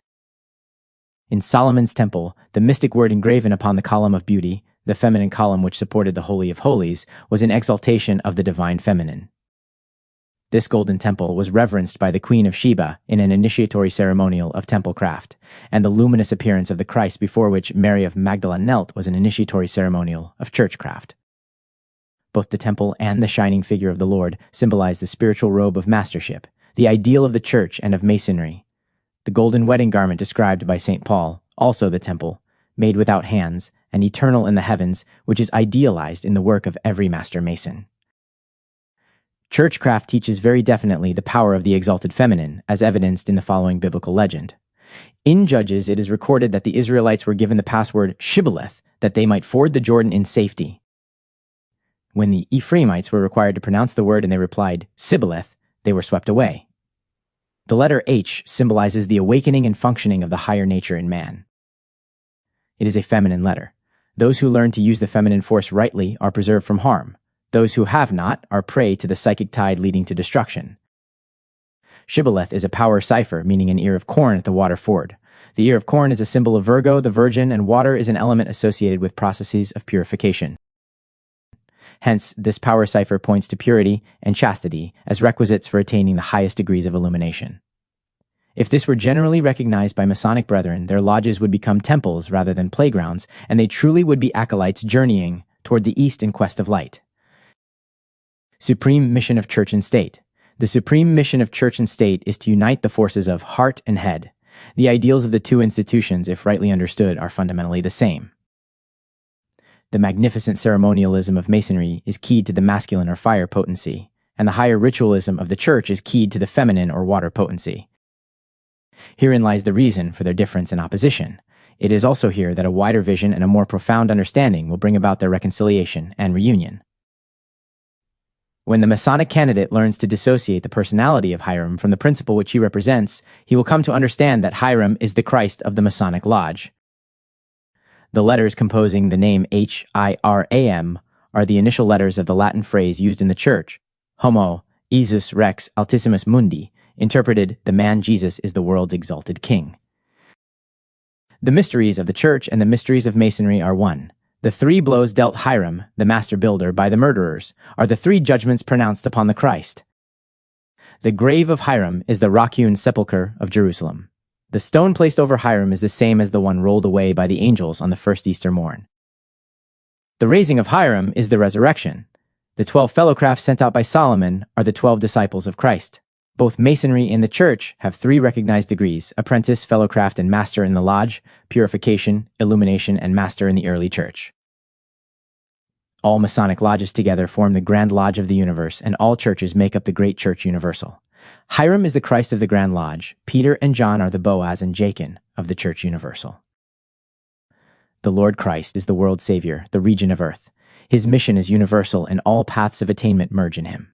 In these days of stress and crisis, the 2 columns to which mystic Masons and mystic Christians may safely anchor their lives are his 2 most comforting promises: I am come, that they might have life, and that they might have it more abundantly, and his final words before his ascension: Lo, I am with you always, even unto the end of the world. Mystic Masonry. CMBSE Rain 2 a.m. 2nd The Journey Toward the EAST. Fessionals D. Earth 530 Hello Coft 1 by Corinne Heline. Part 1. Ancient Initiation. In order to understand the true significance of Masonry and the important role it has filled in the development of succeeding civilizations, it is necessary to know just what is meant by the term initiation. Since the beginning of recorded time, all the great religions have been founded on initiation. This accounts for the similarity in the basic teachings and ritualistic practices of all the major faiths. The ceremonials performed in the temples of old were uniformly designed to portray the essential features of the work entailed in taking each of the 3 successive steps or degrees of spiritual attainment leading to mastership. These 3 steps are variously designated. In Masonry they are termed entered apprentice, fellowcraft, and master. In modern occultism, student, probationer, and disciple. The inner development according to these degrees are respectively purification, illumination, and self-mastery. All humanity can be divided into 2 principal groupings in respect to their spiritual development. The first, and by far the smallest in number, is comprised of those who have entered into the deeper mysteries of life that lead to illumination, or initiation. The other group embraces the masses of mankind who have not attained to this stage of development. They are nourished on the same mysteries as are those more advanced, but are not yet able to apprehend them except as they are presented in parable and allegory, in ciphers and symbols, in rituals and ceremonies. Only as an individual develops the insight and understanding to penetrate beneath the surface of these external representations does he become qualified and worthy to be taught the deeper mysteries by means of initiation. Masonry is founded upon the truths that come to light with the attainment of initiation. These truths are derived from nature itself. They conform to the inner structure and constitution of man and the universe. They are in accord with the unchanging laws governing the creative process. They are of divine origin and belong not to time but to eternity. They are universal in their operations. As a system of philosophy and a way of life, Masonry is thus established on a foundation that transcends religious barriers, racial differentiations, and passing cultural patterns. It is fundamentally universal in spirit and outlook. Norman Frederick de Clifford, in his monumental work, Egypt, the Cradle of Ancient Masonry, stresses throughout its pages the ageless truths embodied in Masonry. They were studied in the hoary ages past, he writes, under the dawning light of a new age and a new race, by peoples whose visions were illuminated from the dying embers of the Atlanteans and Lemurians. Races that have passed or are passing away, but who have left behind them the very essence and aroma of their ancient knowledge and civilization. The traditions connected with those older peoples, concludes Dr. de Clifford, embody the essential truths now taught behind the closed doors of the Masonic lodges, chapters, councils, and consistories of the ancient accepted Scottish rite. The first recorded initiation that took place after the birth of the Aryan race occurred in the caves of India. In Masonry's most magnificent treatise, Albert Pike's Morals and Dogma, he writes of these early Indian initiations. The Indian mysteries were celebrated in subterranean caverns and grottos, hewn in the solid rock, and the initiates adored the deity symbolized by the solar fire. The candidate, long wandering in darkness, wanted light, and the worship taught him was the worship of God, the source of light. The vast temple of Elephanta, perhaps the oldest in the world, hewn out of the solid rock, was used for initiations, as were the still vaster caverns of Salsette with their 300 apartments. Following the attainment of initiation, the successful candidate addressed himself exultingly in praise and adoration to the supreme God of light. A vow was then taken to forever thereafter let the soul control the outer form, to be tractable and obedient to his superiors, to keep his body pure, to govern his tongue, and to observe a passive obedience in receiving the doctrine and traditions of the fraternity. He was then sprinkled with water, a rite corresponding to the baptism of common practice. Some magic words were whispered in his ear, his shoes were removed from his feet, then finally he encircled the cavern 3 times. All initiatory ceremonialism is formulated in accord with the 3 aspects of divinity. Christianity knows the divine Trinity as Father, Son, and Holy Spirit. In India, the Trinity comprises Brahma, Vishnu, and Shiva. In Egypt, Osiris, Isis, and Horus. Corresponding trinities are to be found in all the major world religions. These 3 aspects of divinity correlate to 3 principal laws of nature, known as creation, preservation, and transformation. Again, these 3 divine aspects and their manifestation in nature are represented in the Masonic Lodge in the 3 offices of the Master, the Junior Warden, and the Senior Warden. God the Father, creator of heaven and earth, is represented by the Master, the Son, the Preserver and Giver, by the Junior Warden, and the Holy Spirit, the Comforter and Enlightener, by the Senior Warden who effects the necessary evolutionary transformation. Masonry, being founded on the universal truths belonging to initiation, recognizes the one source whence has come spiritual light for the guidance of all people. This light has found various expressions in the several sacred scriptures of the world. These several revelations have been adapted to the people to whom they were given and were in accordance with the time of their release. Hence, Masonry places on the altar of its lodges the Bible of the prevailing religion in the land in which a lodge is located. The supreme tenet to which all Masons subscribe is a belief in God, the supreme ruler of the universe. Theological differences are left to the individual's own interpretation. The principles on which mystic Masonry are founded are, therefore, wide as the world and as inclusive as all humanity. They rest on the initiatory truths that have been given to man since the beginning of time for his progressive development and for world betterment. With the aid of a beautifully and scientifically elaborated symbolism and a ceremonialism patterned after the operations of the unfolding creative process, the Mason in his journey toward the East is drawn into an ever closer unity with the universal process of which he is a part, and the ensouling divinity in which he literally lives and moves and has his being. He comes to realize that nature is an outer manifestation of God, his visible and tangible garment, and that the degree to which he becomes capable of penetrating into its mysteries does he come into contact with the underlying power that has brought it into being and sustains it in its courses of eternal progression. At length there comes the great exaltation of a conscious at one ment with the very heart of God. Since initiation provides the key with which to unlock the mysteries of nature itself, there follows inevitably a recognition of the importance of times and seasons such as has not hitherto been so clearly apprehended. This is why the initiatory ceremonials, as observed in the mystery temples of old, were geared primarily to the 4 turning points of the year, namely the 2 equinoxes and the 2 solstices, also to the corresponding quarterly changes of the moon in its monthly cycle. These times all mark points of spiritual significance in the life of man and in nature. Anyone who has made a close study of Albert Pike's Morals and Dogma will recall how much space this profound occult interpreter of Masonry has devoted to the nature and significance of the 4 sacred seasons. The time has now come when mankind is being prepared for another major advance in its spiritual unfoldment. Consequently, the mysteries are in process of being restored in their external form. As a harbinger of this revival is the increasing recognition among esoteric groups of the importance of proper observance of the cosmically determined festivals of the year, the major dates of which are the solstices and the equinoxes.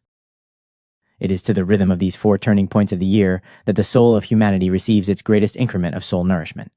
While this is dispensed universally and impartially to all humanity, the individual or group that is aware of the outpouring and enters into conscious cooperation with the cosmic inflow experiences many times greater benefits than those not so participating. The earliest mystery schools of the Aryan race were located in India. Thence, they were established in lands to the westward, finding their expression with the Babylonians, Persians, Egyptians, Greeks, Druids of Britain, Iberians of Ireland, among others to the far north and west. From these ancient centers of light in which the mysteries attained to truly lofty heights, wisdom flowed into the civilizations over which they presided and exercised an influence far beyond that recognized by secular history. The wisdom they promulgated permeated the whole of life. In Greece, for example, no high office of state was eligible to anyone who had not become a brother of the mysteries. It was publicly decreed that a man held to be unfit for acceptance in the mystery schools was not qualified to serve as a public official of importance. The steps encountered by the candidate on the path leading to initiation were in all essentials the same in the later mystery schools as they were in ancient India. In the Dionysian mysteries, for example, the ceremonial, which incidentally is said to have been formulated by Orpheus, took the candidate through dark subterranean caverns that led to the very abyss of destruction. From this depth of darkness he was resurrected into the light to the accompanying of a joyous welcoming acclaim by surrounding brethren who had preceded him in their triumph over death and the grave. The German composer Gluck has immortalized the story of early Greek initiation in his celebrated opera Orpheus and Eurydice. In solemn and majestic measures, the music conveys the exalted nature of the initiatory theme. Orpheus is depicted as passing unafraid through dangerous, tortuous passages that lead into a pit of darkness and death in order to be reunited with his beloved Eurydice, who had preceded him into this nether realm. In rescuing her from death and restoring her to the realm of light, he is beset with various tests and trials, all of which are successfully overcome. Entering into the realms of bliss, he arrives with Eurydice at the Temple of Love, where, hand in hand, they pass between the 2 mighty columns that guard the portal of the temple, and on into the great hall in which they are crowned amid the triumphant plaudits of those who had previously passed through this mystic rite. It is here that they chant in unison those magic words, so familiar to candidates down through the ages: "I have conquered death, I have become one with life eternal." In the Grecian legend, emphasis is placed upon love as the power that gives victory to the aspirant, for love is one with deity itself. To awaken and apply this power to the problems of life lies at the very heart of initiation, both ancient and modern. It is this which bestows true mastery. It was undoubtedly in ancient Egypt that the initiatory ceremonials reached their greatest splendor and impressiveness. The monumental temples in which these rituals took place are even today, in their ruined state, so stupendous and awe-inspiring that they invoke in the beholder a deep sense of wonder and reverence. In lonely splendor, these majestic monuments along the Nile continue, century after century, to testify to the might and glory that was Egypt's in the time of her golden years long past. Mightiest of all the Egyptian monuments, as well as the one best known to the world, is the Great Pyramid of Giza. This is no mere memorial mound. It is among the most ancient of the initiatory shrines. Within the pyramid, in what is known as the King's Chamber, is a sarcophagus in which the candidate was entombed for 2 days following a long and tortuous journey that preceded his arrival at this point. On the morning of the 3rd day, he was raised into light.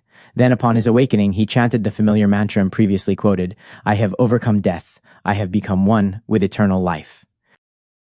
Near the Great Pyramid stands the Sphinx.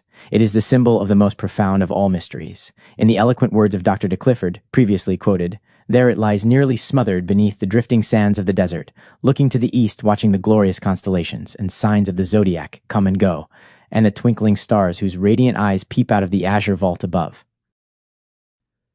From before the misty veil that guards the portals of the eternal day. Yet still it lies crouching there, mute, dumb, but eloquent in its silent majesty, ever watching the endless centuries roll along the stream of time. It catches the dawning light of the glorious sun god Ra and reflects it back in farewell benedictions to humanity, who stand watching and waiting from afar off the coming dawn of intellectual advancement and true spiritual unfoldment, looking for the time when they will be enabled to lift their hands to its glorious light.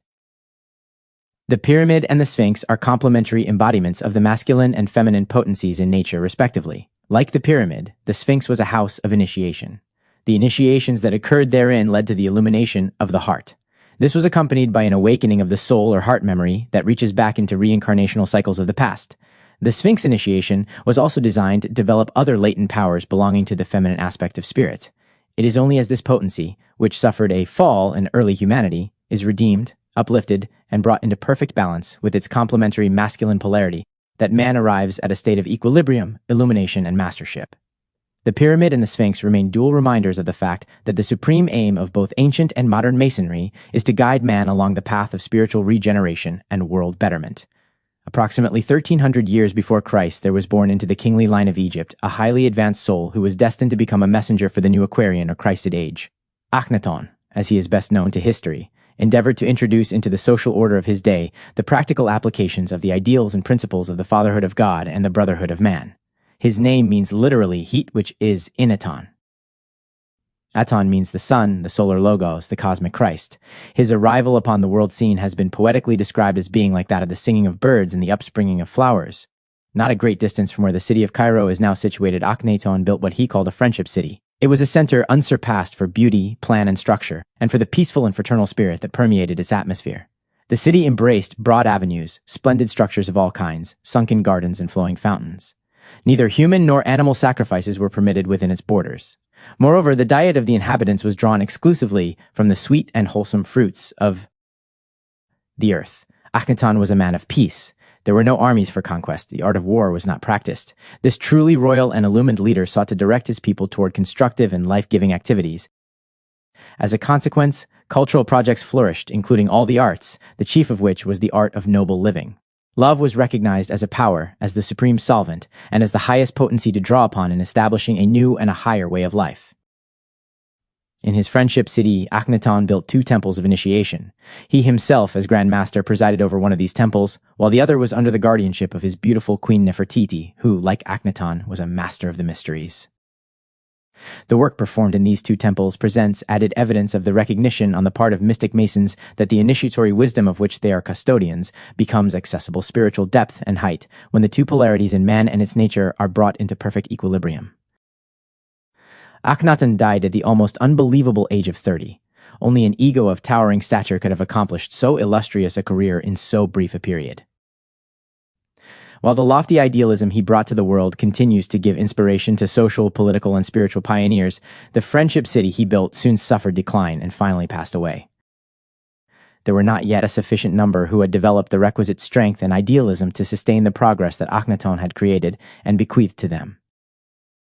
But the vision of this divinely inspired leader was not obliterated. His dream was not fulfilled then, nor has it been up to this time, but the day is yet coming. As the Aquarian age comes more fully into its own, that which Akhenaton envisaged will move further toward ultimate consummation. All down through the centuries, there have been those who have conceived the beautiful ideal of Akhenaton and have projected it further into actuality.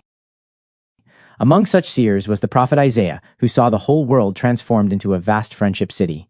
This vision he described in the unforgettable and inspired words, "And it shall come to pass that they shall beat their swords into plowshares, and their spears into pruning hooks. Nation shall not lift up sword against nation, neither shall they learn war any more. They shall not hurt nor destroy in all my holy mountain, for the earth shall be full of the knowledge of the Lord as the waters cover the sea." Magin, the new Aquarian or Christed age. This sublime dream will attain a glorious fruition. The fatherhood of God and the brotherhood of man will become a reality in the world. In the cities of this new day, temples of initiation will arise in which the eternal truths taught in the mysteries will once again be revived in all their magnificent splendor. Initiation will again be recognized as an attainment by which man can even hear and now overcome the powers of death and enter into a realization of life immortal.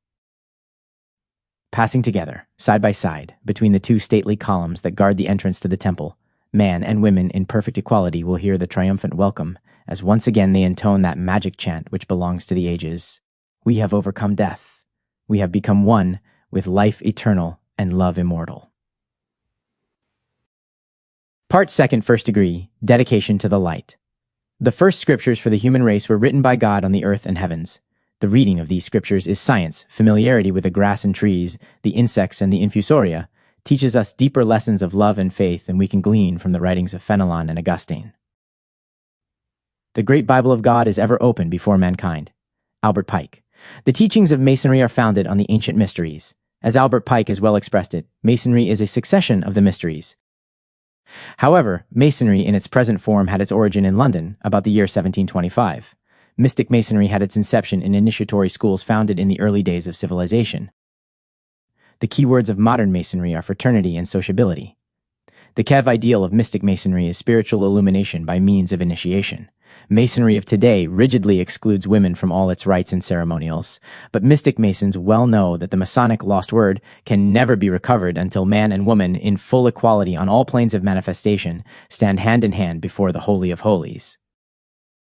The inner work given the craft at the time of King Solomon was transmitted from generation to generation in secret ciphers or keys by means of architecture, painting, and literature. This was in preparation for the time of the falling of the cloud upon the sanctuary. About 1530 came the beginning of the end, which lost to workmen their jurisdiction over the mystic building art. With the Reformation came the final and complete division between Masonry and the Church.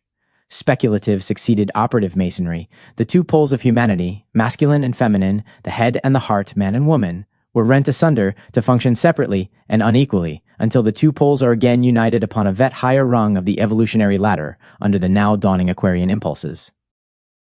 From a brochure entitled Inspiring Legends of Masonry, published by the Vista del Monterey studio, Monterey, Calif., we extract the following. One tradition is that Masonry received its inspiration in the erection of Solomon's temple, when the artisans and craftsmen of the world united in heart and effort to build to the glory of God. 1,300 years from the time of Solomon, again the most powerful ruler in the world, the Emperor Constantine of Rome decreed that God be given the pomp and adulation due his holy name, and once more the artificers and craftsmen were called upon to consecrate themselves to the building of churches.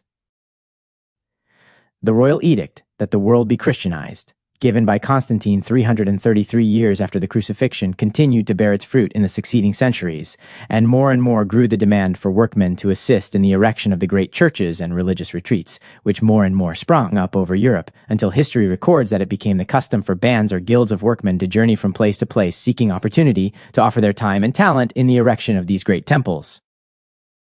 Because these structures were mostly of stone, these consecrated workmen soon became skilled masons and, because they were zealous in their willingness to give their best efforts to advance the kingdom of God, in turn, they were exempted from taxes and obligations imposed upon ordinary folks in those days, so that they became known as Freemasons, holy men to whom God was first. The Masonic order was founded upon 3 fundamental degrees.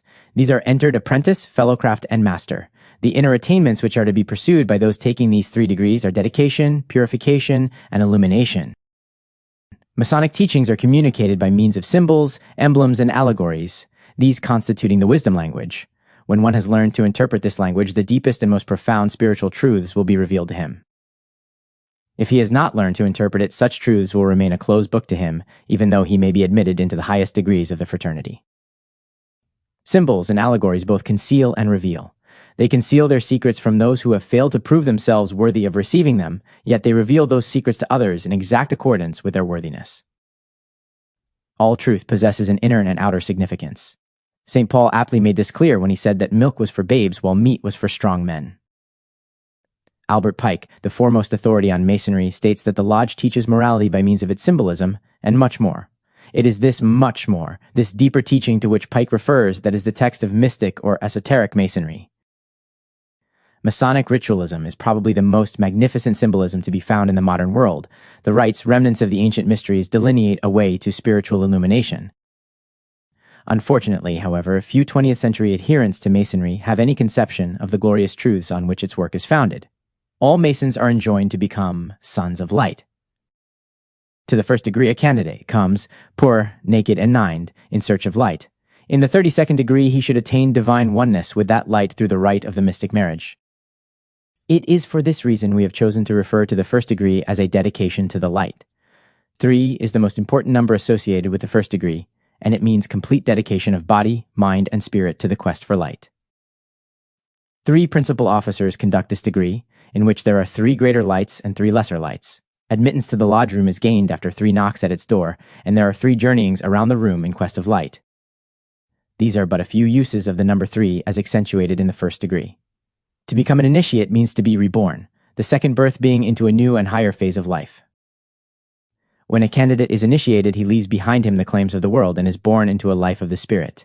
This new birth entails much painful preparation, sacrifice, and purification. These are typified in the Masonic apron made of lamb's wool, the lamb being a symbol of purity, sacrifice, and transmutation. The apron is formed of a square and a triangle, their combined sides adding up to the number 7, and the numerical significance of 7 is completion of the quest. Perhaps the most familiar symbols of Masonry are the square and the compass resting upon an open Bible. These are the 3 greater lights of the lodge. For a mystic Mason, this arrangement is of profound import. In the apprentice degree, a candidate is admonished to use the square for correlating his life with the golden rule, the compass, to circumscribe desire and keep passion within due bounds. Esoterically, the square represents the feminine principle, the compass, the masculine principle, while the Bible, the supreme textbook of life, teaches the aspirant how to attain perfect equilibrium between the two. Polarity, a complete blending of the masculine and feminine poles within the individual, and full equality between man and woman in the object. Tive world is the underlying theme of both the Bible and the mysteries whereon Masonry is founded. In the center of the conjoined square and compass is placed the all-seeing eye. This symbol denotes the law of causation that operates throughout human evolution. It is defined in the biblical statement that, "Whatsoever a man soweth, that shall he also reap," a reaction that is unfailing and infallible. Every candidate upon the path soon learns that whatever comes to him is his own just desert and cannot, therefore, be attributed to any external agency. He attracts his own good or ill fortune by his own good or evil outpouring. If he has sown the wind, he will surely reap the whirlwind. And this law applies to nations as well as to individuals. A modern candidate spends much time working on the tracing board or mosaic pavement, the flooring of black and white stones symboling the black and white forces which besiege every candidate who seeks to follow the path of light. It is because of the conflict between them that the path is so narrow and its temptation so subtle that many turn away in disappointment and disillusionment. The black and white pavement is surrounded by a tessellated border denoting the aura of protection builded by every Mason for himself through right thinking, right living, and right action. If all Masons had developed this protective aura, their combined influence would be such that the very locality where a lodge is situated would be immune to every type of community disaster, a fact revealed to each candidate of the ancient mysteries by the following information taken from the records of an early Egyptian school. The Grand Lodge contained only 40 members, each of whom bore the name of a quality he represented, namely truth, peace, beauty, perseverance, and so forth. Complete unity of these various qualifications created a perfect master. One so perfected was eligible for the Great Lodge, the influence of which covered all Egypt. An aspiring candidate was cautioned that the slightest infraction or failure on the part of one brother weakened the whole 40. An important function of these perfected masters was to build and maintain intact a protective aura around their temple so no evil or disintegrating force could penetrate that holy sanctuary. In the center of the checkered pavement of a Masonic lodge room is placed the blazing star, typifying the Christ light and also the star which guided the wise men to the manger, where they found the holy babe. This light now shines on Holy Night at the heart of earth, where every successful candidate will sometime be brought to meet the Christ face to face and to know him as he is. This star will eventually illumine the hearts of all men, and humanity shall have become a Christed race. Then will the Lord Christ reign forever and ever as Regent of Earth, Lord of Lords, and King of Kings. The working tools of the first degree are a 24-inch gwidge and a common gavel. Throughout all degrees, candidates are impressed with the ideal that the rough ashlar must become the perfected cubical stone. The gavel is the instrument wherewith rough edges are chipped away as the stone is being shaped to fit the finished edifice. To a mystic Mason, the gavel represents a controlled and spiritualized power of will that overcomes weaknesses of character one by one and transforms them into vibrant and dynamic powers of spirit.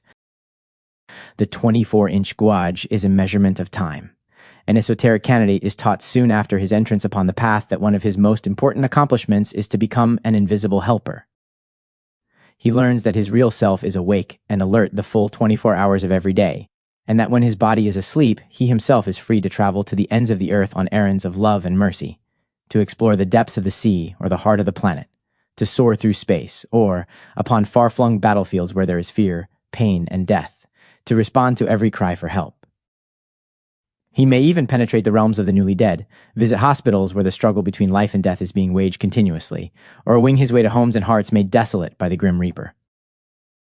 These are the sacred and beneficent services and ministrations of love which an esoteric candidate may render when he becomes an invisible helper.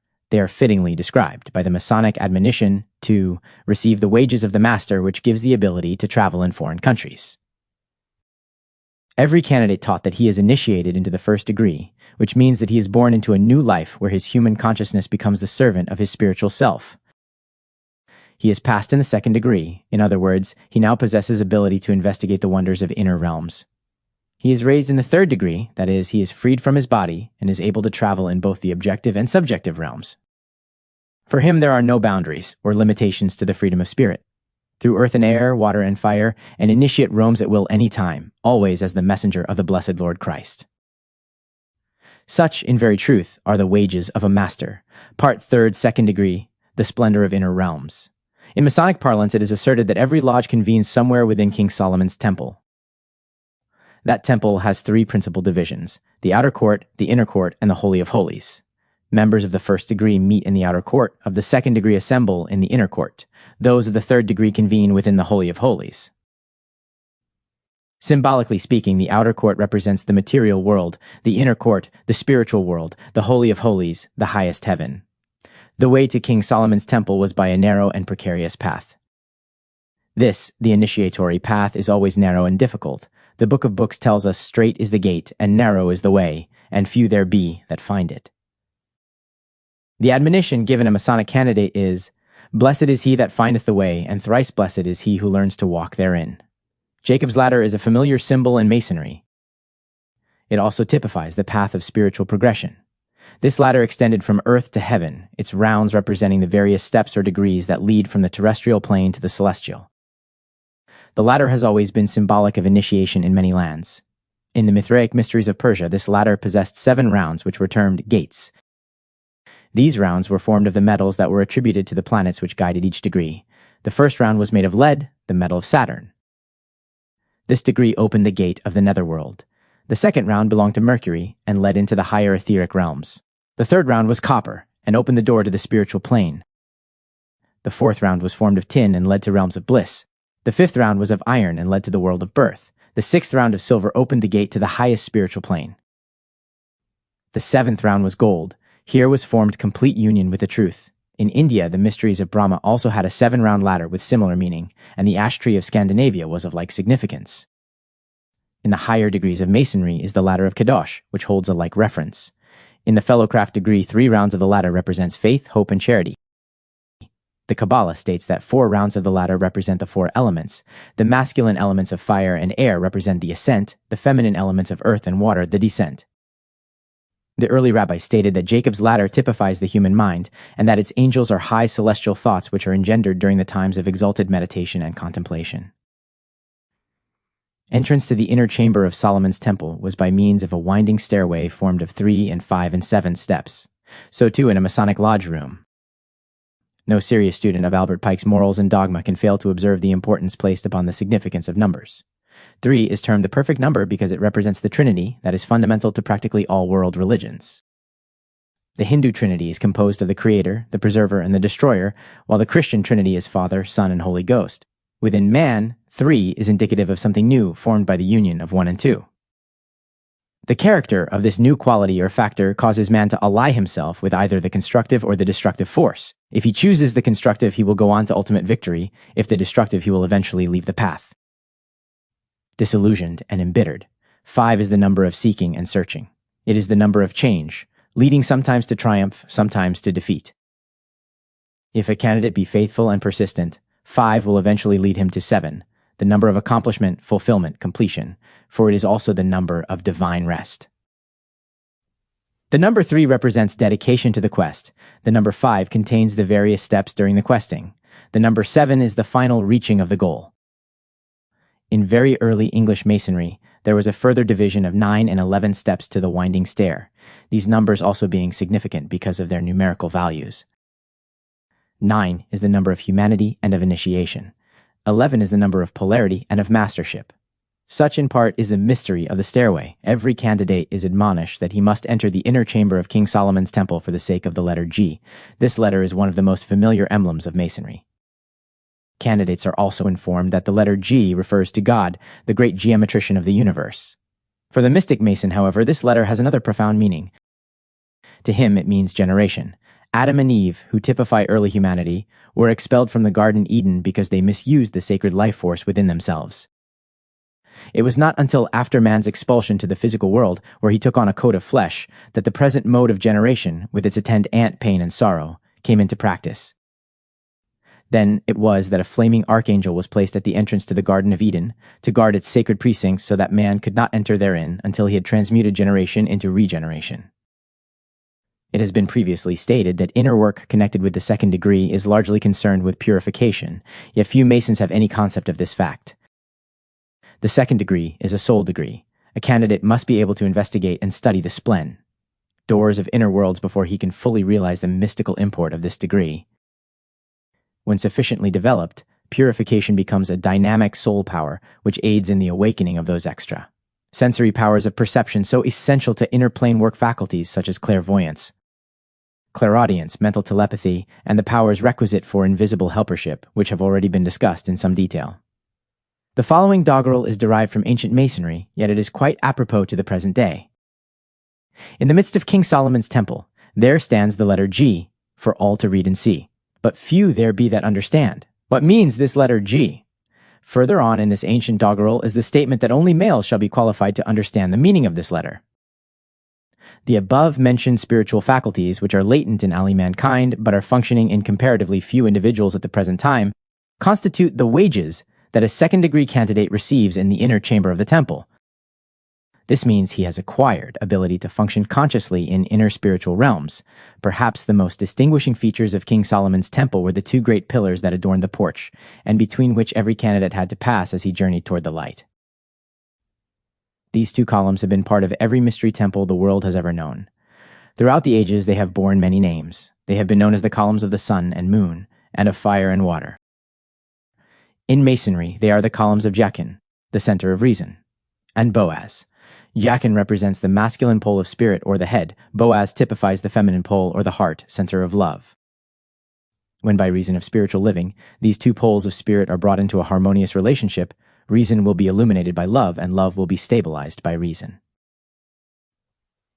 The decorative motif about the frieze of Jachin and Boaz is formed of pomegranate blossoms, the flower of desire, and lilies, the flower of spirit. Everyone knows the struggle within himself between the force of desire which seeks to bind him to earth and the force of spirit which would lift him upward to the stars. This struggle between the higher and lower nature is experienced by every human being.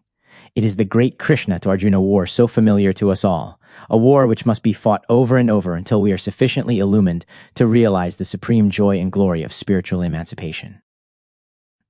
A candidate for the second degree is informed that his working tools are the square, the level, and the plumb.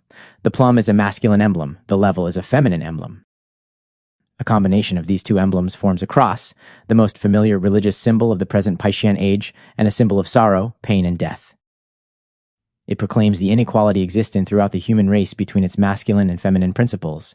So long as this inequality endures, sorrow, pain, and death will be the lot of mankind. There is also a uniting of the plumb and the level in the square.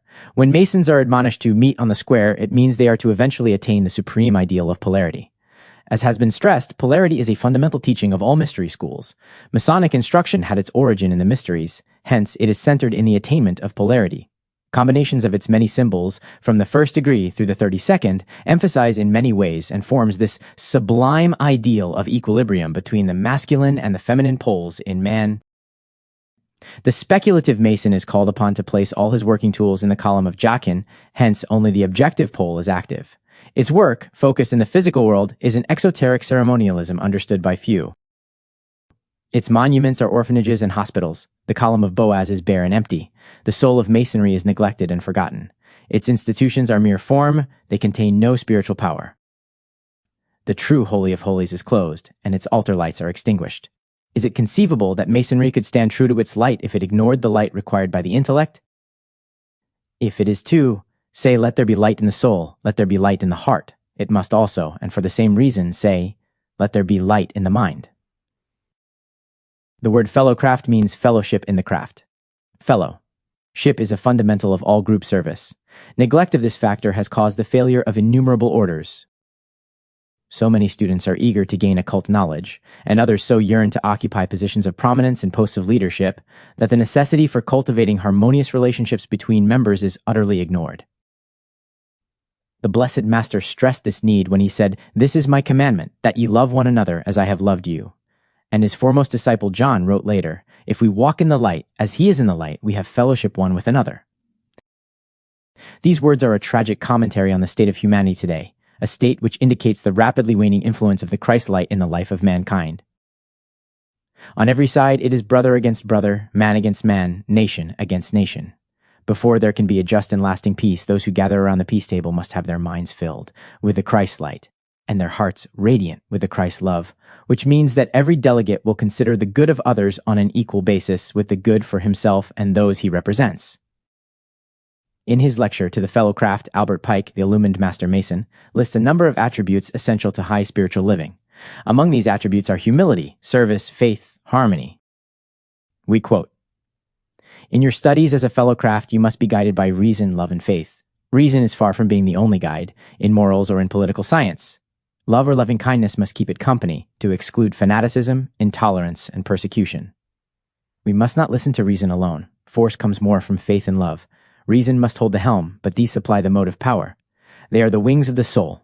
If the deity had been merely and only all-wise and almighty, he would never have created the universe. The fellow craft is especially taught by this not to become wise in his own conceit. Humility becomes a Mason. Pride is not the heritage of man. Humility should dwell with frailty, and atone for ignorance, error, and imperfection. Neither should a Mason be over-anxious for office and honor, however certainly he may feel that he has the capacity to serve the state.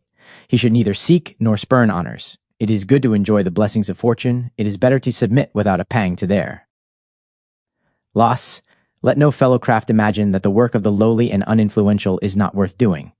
There is no legal limit to the possible influences of a good deed or a wise word or a generous effort.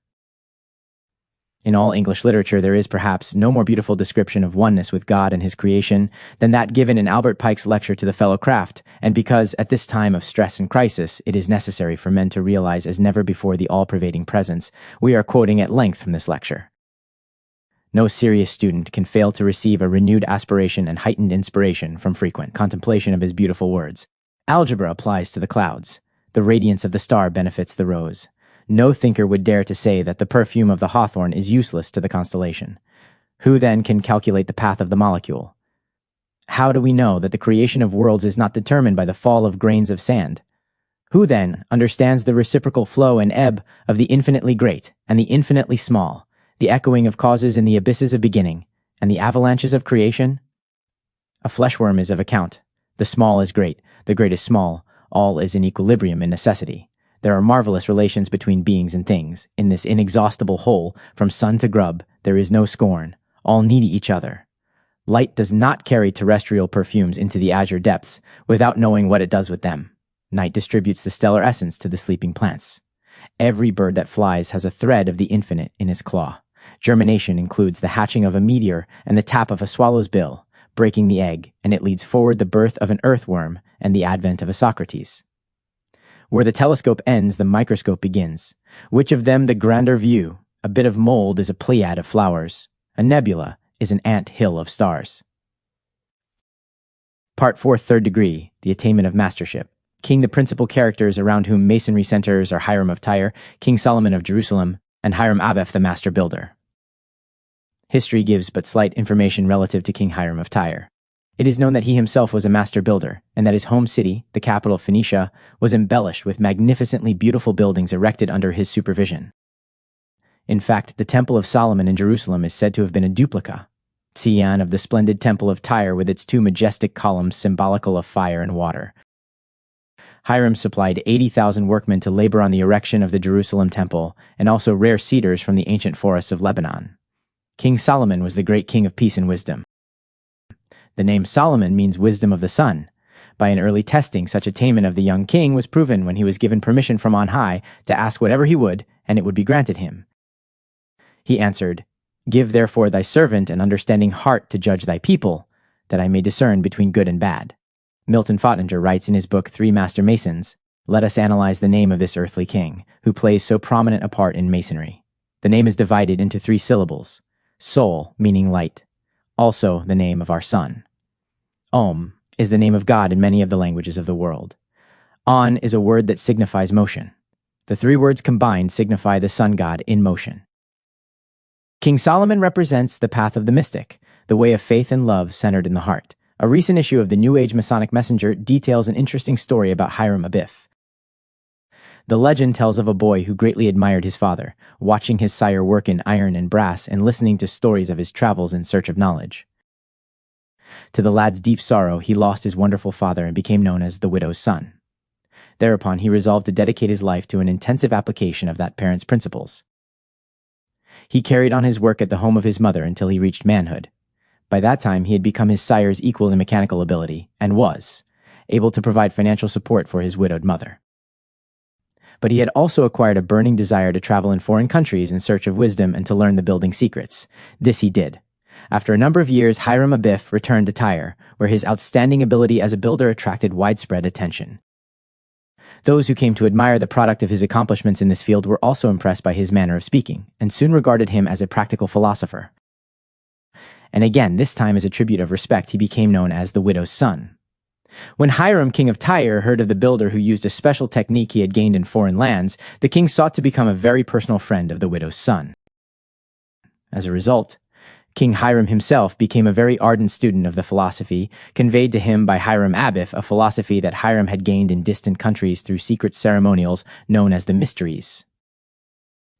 Was it any wonder that King Hiram came to regard Hiram the builder as his own son, and that he took pride in the latter's accomplishments? And was it not natural that King Solomon, when he heard of the wisdom evidenced by a neighboring monarch, should seek to learn the source of it? When Solomon announced that he would build a temple that would excel in splendor, he understood King Hiram's willingness to cooperate in the work and the latter's offer of Hiram Abiff's services. So it is not strange that King Solomon has long been reported to be an adept in the secret lore of the Mysterios. The name Hiram, a contraction of Kuram, denotes that which is high, noble, uplifted. The message of all great spiritual allegories remains obscure, unless one realizes that each character mentioned represents some phase of attainment to be developed within man himself. For example, King Hiram of Tyre typifies the occult path, the path of reason or intellect centered in the mind. King Solomon typifies the mystic path, the path of love which is centered in the heart. Hiram Abiff, the master builder, is the Christ of Masonry. In him, the 2 paths merge, head and heart function in perfect unity. Hiram Abiff also typifies the Christ principle latent within every candidate. The goal of all degree work is to awaken this Christ principle and bring it into fuller manifestation. Every candidate is a widow's son until his powers of head and heart are brought into equilibrium. That is, a harmonious blending of the masculine and feminine forces of spirit within himself. An ancient Masonic legend relates that Hiram Abiff wished his supreme and final labor in Solomon's temple to be the building of the molten sea. This magic alloy is formed by the perfect blending of the 2 potencies of fire and water. Before it was completed, however, some of King Solomon's workmen spoiled the shining mixture by an over-addition of water. Thus it is that every builder continues to be known as a widow's son, because the forces of head and heart have not yet been brought into a completely harmonious equilibrium. The molten sea is but another name for the golden wedding garment, the garment with which every illumined candidate must be clothed before he is worthy to attend the marriage feast and stand in the presence of the bridegroom. This marriage feast will be observed in all its glory and wonder in the upper etheric realms. St. Paul has stated that we must be ready to meet the Lord in the air. Today, the world is rife with stories of space travel and of visiting other planets. The poet has well said that coming events cast their shadow before. This mundane space travel is but a reflection of the spiritual glory which will mark the culmination of the coming air age, when man shall be found worthy to meet the Christ in high etheric realms and reign with him and his hosts of angels and archangels. Every illumined candidate who has earned for himself the powers conferred by the master's degree should have created for himself this golden wedding garment, this soul body of light, and be able to pass at will into the higher etheric realms. In Masonic parlance, he should have earned a master's wages and be able to travel in foreign countries. The master's degree, the third or master's degree, has been called the accolade of Masonry, for a candidate passing through this rite should have earned the powers and abilities of true mastership. A candidate to the master's degree is permitted to use all the tools of the two previous degrees plus an additional one, the trowel, symbolic of the cohesive power of love. This is the ultimate power of life, for mastership can be achieved only as love becomes the motivation of the candidate's every thought, word, and act. The legends about Hiram Abiff bring in a wonderful new element apropos of the above. It states that he induced the two kings with whom he was working to promote a personal bond of affection between themselves and the laborers. Hiram Abiff himself taught his fellow workers the secrets of mechanical skills from a keen desire to help them and to promote in them a greater appreciation of labors done to the best of one's ability. It is noteworthy that 2 Kings egg and Reed to cooperate in the new ideal of respect for the dignity of those who labor. The symbolic death of Hiram, the Masonic Christ, is also interestingly significant. While he was working upon the divine plan drawn upon his tracing board for the emulation of the craftsman, he was attacked by 3 derelict members of the fellow craft. One of the ruffians struck him across the throat with a 24-inch gauge. The measurement of time, the throat, center of speech, can never develop beyond the imminence of death so long as time is wasted in idle, frivolous talk, or the force is wasted in cruel and bitter words of criticism and hatred. The second ruffian struck him over the heart with a square. The heart is the love center of the human body temple, while the square represents the feminine pole of spirit through which love manifests.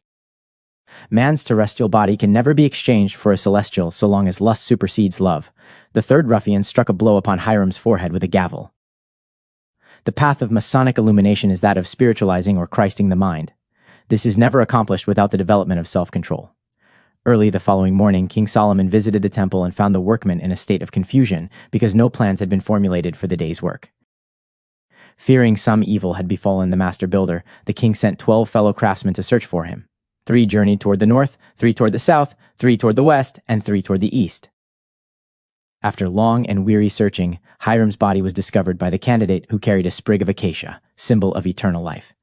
Stellar science has always been sacred to those who understand its true meaning. The sacred science of the stars has always been an important part of the curriculum in every mystery school, both ancient and modern. There are 12 divisions in the heavens, each of them under the guidance of one of the 12 zodiacal hierarchies. These divisions are again divided into 4 triplicities: earth, air, fire, and water, each triplicity composed of 3 signs. Across the glittering highway of the heavens, in all their radiant splendor and beauty, shine 12 glorious fixed stars of the first magnitude. They are Aldebaran, Rigel, Betelgeuse, Sirius, Procyon, Regulus, Spica, Arcturus, Antares, Vega, Altair, and Fomalhaut, each one a beacon of the eternal light. It is man's spiritual destiny to find this light in the course of his many earthly pilgrimages. Pottinger alludes to this where he writes, "Ancient Masonry admitted 12 original points which constitute the basis of that should condition every candidate who passes through the third or master's degree. Only as he develops it is he worthy to partake of the master's banquet." It is well to note that high spiritual experiences as recorded in the Bible are often likened to a feast, although this does not necessarily imply the serving of actual food. If a group of dedicated candidates were suddenly aware of the Christ's presence in their midst, the emanation of his benediction and blessing, and the power released through his words and the touch of his hand, would be to them as a spiritual feast no words could describe. The participants would then comprehend the deep significance of his statement that, "I have meat to eat that ye know not of." Milton Pottinger was a true mystic, a true esoteric Mason. The following quotation taken from his writings is most meaningful in relation to the master's banquet. Their meal at its beginning was indeed a sorrowful one. His appearance among them was the turning of sorrow into rejoicing, and so the meal that was begun in grief and tears was finished in joy and gladness, and was well worthy the name of the master's banquet. When the Masonic fraternity comes to recognize the Masonic banquet as a symbol of the banquet in the little upper room, when the world's master mason demonstrated the power of the word, There will be no telling of humorous stories nor diverting conditions to detract from the divine teachings of the degree. Masons who take advantage of the banquet table to relate cloudy stories and turn the occasion into one of frivolity show their utter ignorance of the true teachings of Masonic symbols. The raising of the feminine force of love from an emotion into a power is but vaguely comprehended by the average aspirant. Deeply symbol is the hieroglyph representative of Hiram's tomb, a broken column with the form of a woman weeping above it. A figure personifying time stands behind her with his hand uplifted in blessing upon her. So marked is the meaning of this symbol that many Masons declare it has no place in their rites. This, however, cannot affect its significance. Woman continues to weep over the injustices perpetrated by men in man's world. Father Time waits to bestow his blessing in some coming age, not upon a broken and inferior feminine column, but upon the two columns standing together in perfect polarity, with man and woman passing hand in hand between them, thus restoring to Masonry the beauty and power of the ancient mysteries, and revealing the true meaning and purpose of mastership. Mystic Masonry, Third Ascending Jacob's Ladder, by Corinne Heline. Chapter 1. Higher Masonic Degrees. Introduction. Jacob's Ladder in Masonic lore signifies the path of initiation leading from earth to heaven. The various rounds of the ladder represent steps or degrees by which an illumined candidate ascends from terrestrial to celestial spheres. The term ineffable degrees is fittingly applied to the higher Masonic steps. It is in these that the symbolism becomes so completely spiritual and the ceremonials so extended and magnificent that the very atmosphere seems surcharged with the light and fragrance of another world. When a candidate attains unto these higher degrees, he should possess spiritual power sufficient to leave his impress or his mark upon all places, persons, or things which he contacts. Albert Pike thus admonishes the candidates who endeavor to walk the way of spirit. If you will advance, gird up your loins for the struggle, for the way is long and toilsome. Pleasure, all smiles, will beckon you on the one hand, and indolence will invite you to sleep among the flowers on the other. Prepare by secrecy, obedience, and fidelity to resist the allurements of both. In the higher Masonic degrees, the Ark of the Covenant plays a most important part. The mystic Mason understands that this is not because of the many traditions associated with this sacred shrine, but for the reason that each and every piece of furniture within the Ark represents a certain spiritual aptitude latent within the candidate himself, and which will awaken and function as he learns to tread the path of illumination. In this series, it has been stressed frequently that the fundamental message of mystic Masonry is expressed in the biblical affirmation, "Ye are the temple of the living God." This precept is taught in many different ways throughout all Masonic degrees, from apprentice to Knight of the Double Eagle. Covered it fitted perfectly the golden lock. The casket was opened and found to contain the precious lost word. The mystic meaning of the letter G has been considered at some length in an earlier published brochure on mystic Masonry. The above legend is based on the sacred teaching of regeneration, the lost word of all true spiritual development regardless of place, time, or creed. The action of the seventh degree takes place in the very heart of the temple. At last the candidate reaches the high and noble goal for which he has so long striven. He has become one with the innermost workings of love. A golden crown, symbolic of the halo of an illumined one, is intimately connected with this degree. The 9th and 13th degrees. The 9th and 13th degrees are concerned with the royal arch of King Solomon's temple. They contain some of the most holy ceremonials of the Scottish Rite. To repeat, the 13th degree is designated as the Royal Arch of Solomon. A part of the ceremony connected with this degree included the dedication of the capstone, and it is said that Solomon invited only the holiest of the workmen to take part in this notable event. There is a very old Masonic legend stating that the biblical master initiate, Enoch, made excavations through the entire 9 layers of the earth. In each of these excavatons he placed a 4-square door, and in the 9th door he set a golden triangle bearing the mystic 4-letter name of deity. He then fashioned 2 columns wherein he placed secret instructions on how to find the 9 excavations with their closely guarded 4-score doors. In other words, how to pass through Earth's 9 layers and so reach its central core.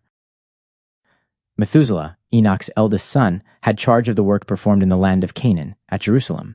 But even Methuselah was not permitted to know the secret his father had concealed under the 9th arch. In other words, he had not passed through the last of the 9 lesser mysteries. The golden triangular plate inscribed by Enoch was erected on a pedestal of white marble beneath the lowest of the 9 arches. No one can pronounce the sacred name of God inscribed on this golden triangle until full spiritual equilibrium has been established in his higher consciousness. Moses hinted at this divine consummation when he revealed the name of God as, "I am that." This is the mystic cry of the initiate, when having explored the 9 outer arches of the universe and their reflection in the 9 arches within himself, He finally discovers the one seated above the highest arch to be the self, same identity as the one below the lowest arch, namely, I am that. Warned of the impending deluge and fearing that all true knowledge might perish, Enoch built 2 pillars upon the highest mountain, one of bronze to resist water and one of brick to resist fire. On the brick pillar, he placed a hieroglyph denoting that a precious treasure had been set beneath the subterranean arches. On the bronze pillar, he inscribed esoteric truths as concealed in Masonry. The brick pillar was destroyed by the deluge, but the bronze one escaped. The antiquity of Masonry dates therefrom. The 9th degree of the ancient mysteries marked a very definite point in spiritual attainment, for the first Nino degrees were the lesser mysteries. The Lord Christ came bringing the 4 greater degrees of the mysteries, the Christ mysteries. When an illumined candidate has passed through the 9 lesser mysteries by means of the mystic name engraved upon the golden triangle in the 9th of Earth's layers, he is worthy to enter into the heart of Earth, where he will meet the Lord Christ face to face and receive initiation into the greater mysteries. The degrees as outlined in the Scottish Rite should prepare a worthy candidate for this sublime work. The various strata of Earth, from circumference to center, constitute the path of initiation. This is the reason why there is almost nothing about the inner structure of the planet in books dealing with occult subjects. Nothing but a mere outline is given concerning these strata. Initiates are taught how to suspend the law of levitation when functioning in their soul bodies, and how to pass through these 9 terrestrial layers. At the age of 33, Christ Jesus had taken the 3 times 3 = 9 initiatory degrees and descended to the center of Earth. Both Hiram Abiff and Solomon were reborn that they might receive from him, through the strong grip of the lion's paw, the next degree of the Christian mysteries. To this day, every initiate has the serpent symbol on his brow and is known to his brethren as the son of a widow. The serpent is not fully unfolded until the 9th arch of the lesser mysteries has been passed and candidates have become aspirants to the greater mysteries. The lodge of Freemason of ancient Egypt is now transferred to various branches of the Anglo-Saxon race. Again, turning to Albert Pike, we learn that the occult science of the ancient Magi was concealed under the shadow of the mysteries as outlined by early Christians and Gnostics. In the higher rites of Masonry, it was enveloped in enigmas that seemed impenetrable. This sublime alchemy was the science of Abraham, of Orpheus, of Confucius, and of Zoroaster. Its secrets were engraven on the stones of Hermes Trismegistus of Egypt and of Enoch, according to the legends of Masonry. In Merrills and Dogma, Albert Pike writes relative to the Royal Arch degree, "Wherefore nothing forbids you to consider the whole legend of this degree, like that of the Masters, an allegory, representing the perpetuation of the knowledge of the true God in the sanctuaries of initiation. By the subterranean vaults you may understand the places of initiation, which in the ancient ceremonies were generally underground. The Temple of Solomon presented a symbolic image of the universe, and resembled, in its arrangements and furniture, all the temples of the ancient nations that practiced the mysteries." Further, the 3 masters, Adoniram, Joabert, and Stolkin, are types of the true Mason who seeks for knowledge from pure motives, and that he may be the better enabled to serve and benefit his fellow men. The discontented and presumptuous master, who are buried in the ruins of the arches, represent those who strive to acquire knowledge for unholy purposes, to gain power over their fellows, to gratify their pride, their vanity, or their ambition. The lion that guarded the arch and held in his mouth the key wherewith to open it figuratively represents Solomon, the lion of the tribe of Judah, who preserved and communicated the key to the true knowledge of God, of his laws, and of the profound mysteries of the moral and physical universe. There is perhaps a more profound meaning to the above. Astronomically, the royal arch is formed of the signs which are above the horizon from the spring equinox until the autumn equinox, namely from Aries to Libra.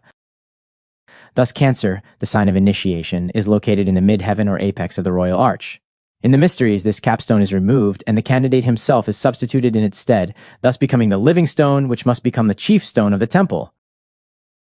Peter had attained to this high degree of illumination when his name was changed from Simon to Petros. Peter had now become the living stone upon which the initiations of the early church were founded. It has been noted that Hiram represents the sun in its transit of the 12 zodiacal signs. The royal arch degree signifies the white glory of the summer solstice when the sun reaches its most exalted position in the heavens and all realms, both terrestrial and celestial, are flooded with its transcendent glory. This marks the spiritual climax of the year. The stone of foundation, one of the most important and abstruse of all Masonic symbols. Belonging to the higher degrees, it makes its first appearance in that of the royal arch, and is connected with the building of King Solomon's temple. It is said that a stone placed in this temple was also used in the construction of the second temple, where it was placed in the Holy of Holies. It was a perfect cube and bore the name of Tetragrammaton, the ineffable name of God. It was deposited with sacred and solemn ceremonies in the very center of the most sacred place, where the ark was overshadowed by the Shekinah. Legend states that this stone was taken from paradise by Adam, then was passed on by his son Seth to Noah, and that Noah made sacrifice on it after the deluge. Noah left it on Mount Ararat, where it was found by Abraham. Eventually, it was used by Jacob as the pillow whereon he had his celebrated vision. Moses took it out of Egypt at the time of the Exodus, and, still according to legend, David found it while excavating for the temple. Royal Archmasons know these traditions are reconciled in Masonic lore, in which an ark and stone of foundation play so important a part. An initiate of this degree is known as a Knight of the Ninth Arch of the Ancient and Accepted Rite. The lower degrees of Masonry are centered in the Temple of King Solomon, the higher degrees in the Temple of Zerubbabel. After the destruction of Jerusalem and the Babylonian captivity lasting some 470 years, the captives, through the assistance of Cyrus, king of Persia, were permitted to return to Jerusalem and to rebuild their temple. Cyrus was a mystic Mason of high degree. That he was an advanced member of the Persian mysteries accounts for his interest and cooperation in the reconstruction work under Zerubbabel. The journey from Babylon to Jerusalem represents the pilgrimage from sense to soul. 42,000 persons started on the journey. In esoteric numerology, the number 6 indicates the beginning of a new life. They were 4½ months en route. As the perfect square, the number 4 stands for spirit and 5 for personality. 4½ would mean a fluctuating between the two. The temple was started at the time of the autumn equinox and was completed in the season of the spring equinox. The work of transmutation usually begins in sorrow but reaches its culmination in joy. It is impossible in a work of such limited scope to consider all the advanced Masonic degrees in relation to their magnificent symbolism. In fact, it is possible to touch only the highlights. Second chapter, the 15th to the 30th degrees, inclusive. A 15th degree Mason is a Knight of the East. This degree commemorates the trials of those mystic Masons who made the journey from Babylon to Jerusalem with their swords by their side and trowels in their hands. Its 3 prominent officers are King Cyrus of Persia, Nehemiah, and Ezra, the last 2 being the biblical writers whose books are commemorated by this degree. These books are among the most deeply esoteric in the Old Testament. King Solomon's temple is a profound and wonderful symbol of initiatory life. It was erected above Enoch's excavations through the 9 layers of earth and was located upon the summit of Mount Moriah, where Abraham made the supreme sacrifice which opened for him the doors of a heavenly vision. At a certain point, every candidate upon the path comes to where he must be willing to sacrifice whatever is his dearest earthly treasure, as indicating his dedication to spirit. Albert Pike states that a candidate should accept as his 2 motivating principles renunciation and self-control. Lack of these qualities offers the greatest impediment to spiritual progress. Hence, the Bible says, "Straight is the gate, and narrow is the way, and few there be that find it." The Israelites lost the glorious vision of initiatory life. This led to the destruction of their temple. Had they remained true to the vision, no harm could have come to them. But when they lost it, Nebuchadnezzar carried them captive from Jerusalem to Babylon. In other words, they passed from the light of spirit into the darkness of materiality.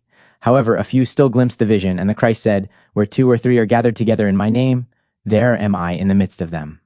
The few who remained faithful cleared the way for their return to Jerusalem and for the construction of the second temple under the guidance of that Persian initiate, King Cyrus. Despite great sorrow and travail, the temple was completed in the reign of Darius, successor to Cyrus. Darius anointed Zerubbabel as Prince of Jerusalem, wherefrom the 16th degree derived its name. Masonic settings for this degree portray the splendor of Darius' palace and the magnificent audience chamber in which the coronation was consummated. The 17th degree. Initiates of the 17th degree are known as Knights of East and West. All degrees preceding this one are centered in the Old Testament. The 17th begins the mystic Masonry of St. John, which points the way to becoming a mystic citizen of the eternal kingdom. Its jewel is in the design of a lamb on a book of 7 seals. John the Baptist is the patron saint of this degree, and all candidates are his disciples. Both John the Baptist and St. John the Divine occupy important places in Masonry. Every Masonic lodge has a seal or emblem representative of the power and work of the 2 Johns of the New Testament. It is a circle flanked by parallel lines. One line symbolizes the life and works of John the Baptist. This is the path of preparation. The other line typifies the wisdom, understanding, and peace of St. John the Divine. This is the path of attainment. The following is according to the tradition of Irenaeus, a church father who lived during the 2nd century in Asia Minor and southern France. Irenaeus relates that John became leader of the community of Ephesus and died after a long, active, and successful life during the reign of the Roman Emperor Trajan. Proof of the reliability of Masonic lore appears in one of the oldest English lectures, for it contains confirmation of this tradition. After the destruction of the Second Temple in the days of Emperor Vespasian, Freemasonry was sinking into rapid decline. At a general assembly of the craft held in the city of Benjamin, it was observed that the unhappy condition resulted mainly from lack of leadership. The post of Grand Master had not been filled for many years. After this question had been discussed for some time, 7 outstanding members of the craft were designated to travel to Ephesus and to offer the office of Grand Master to the Bishop of Ephesus, John the Evangelist.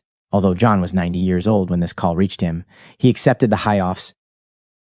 The Order of St. John was a profound esoteric school founded during the days of early Christianity by the beloved disciple himself. It was located in Jerusalem, and a temple was to have been built in the Holy City, where instruction would have been along occult line just, as mystic teachings were given by Peter to churchcraft. These 2 schools were to work in unison for establishing esoteric Christianity.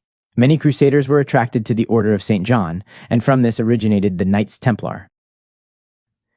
The Crusaders returned to Europe carrying with them some of this inner work. Their rapid rise to power is familiar history.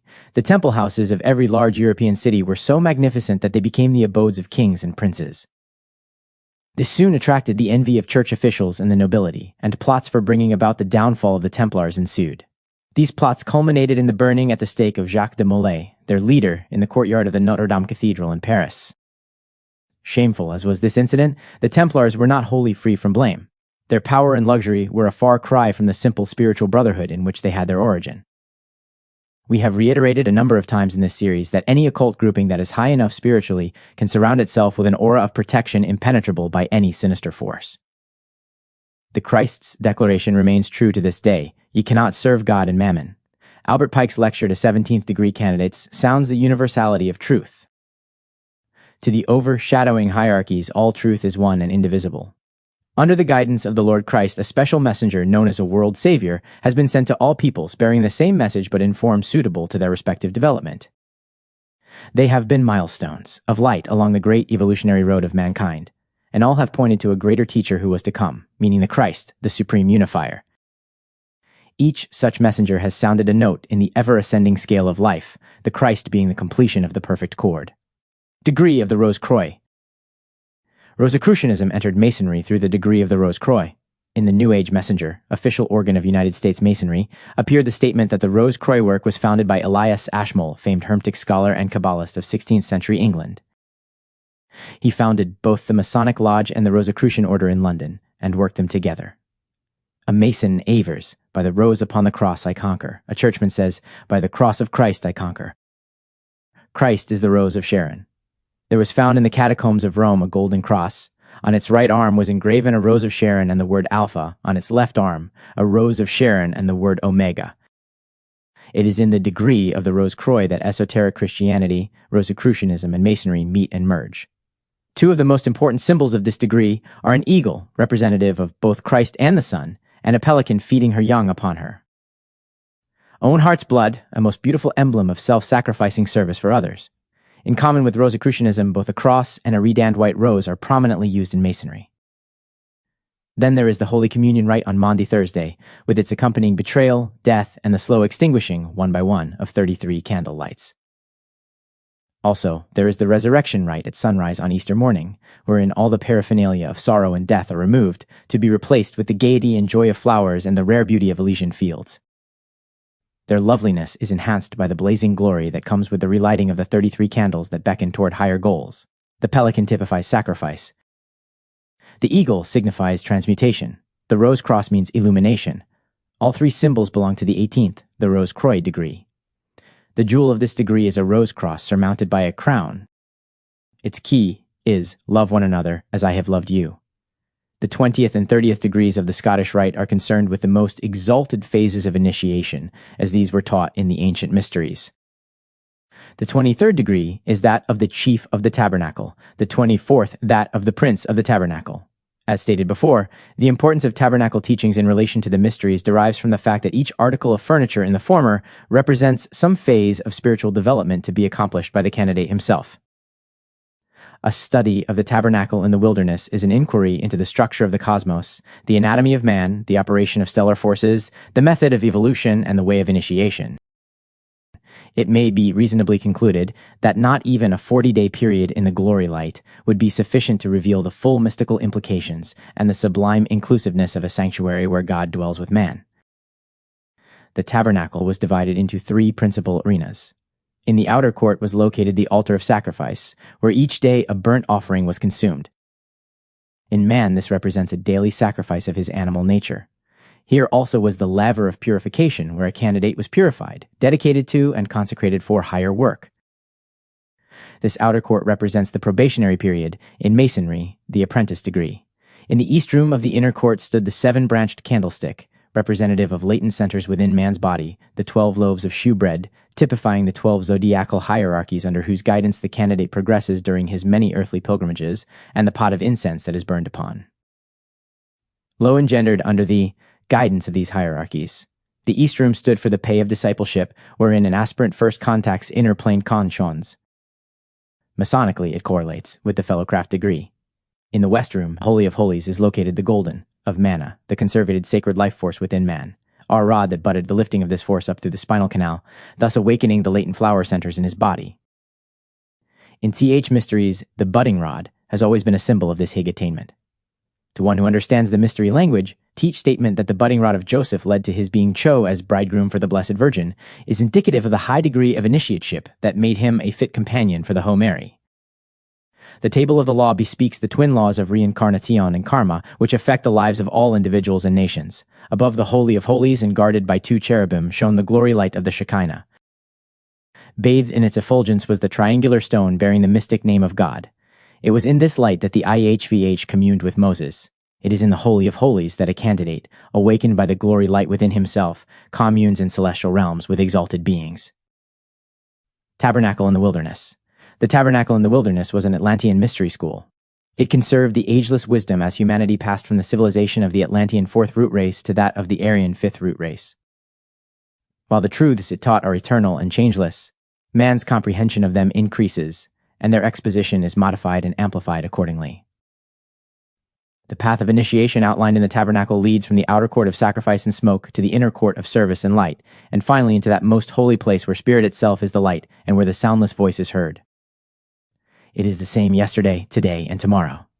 External features along the path may vary because they change with times, people, and man's evolutionary status, but its direction is always from compulsory sacrifice to willing service. The ultimate realization is, of necessity, the same. The principal stations along the way are also alike in nature, and consciousness moves from external light to the light within. In every man dwells the Shekinah glory. The purpose of the pilgrimage through the wilderness of earthly life is to bring that glory from comparative latency into dynamic manifestation. It is explicitly stated that the only men permitted to work on the ark were those who had worked with acacia. Masonically, acacia is a symbol of eternal life. One who has learned to work with acacia has learned to function consciously in inner realms and to know that death is a delusion. Such an one has become a true son of immortality. This should be the attainment of every candidate for the 23rd and 24th degrees.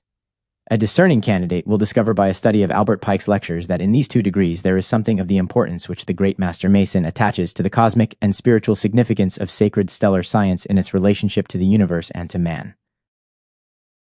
The work of the 23rd degree centers in the beautifully dedicatory keynote, "Consecrate yourself henceforth to the service of the children of light."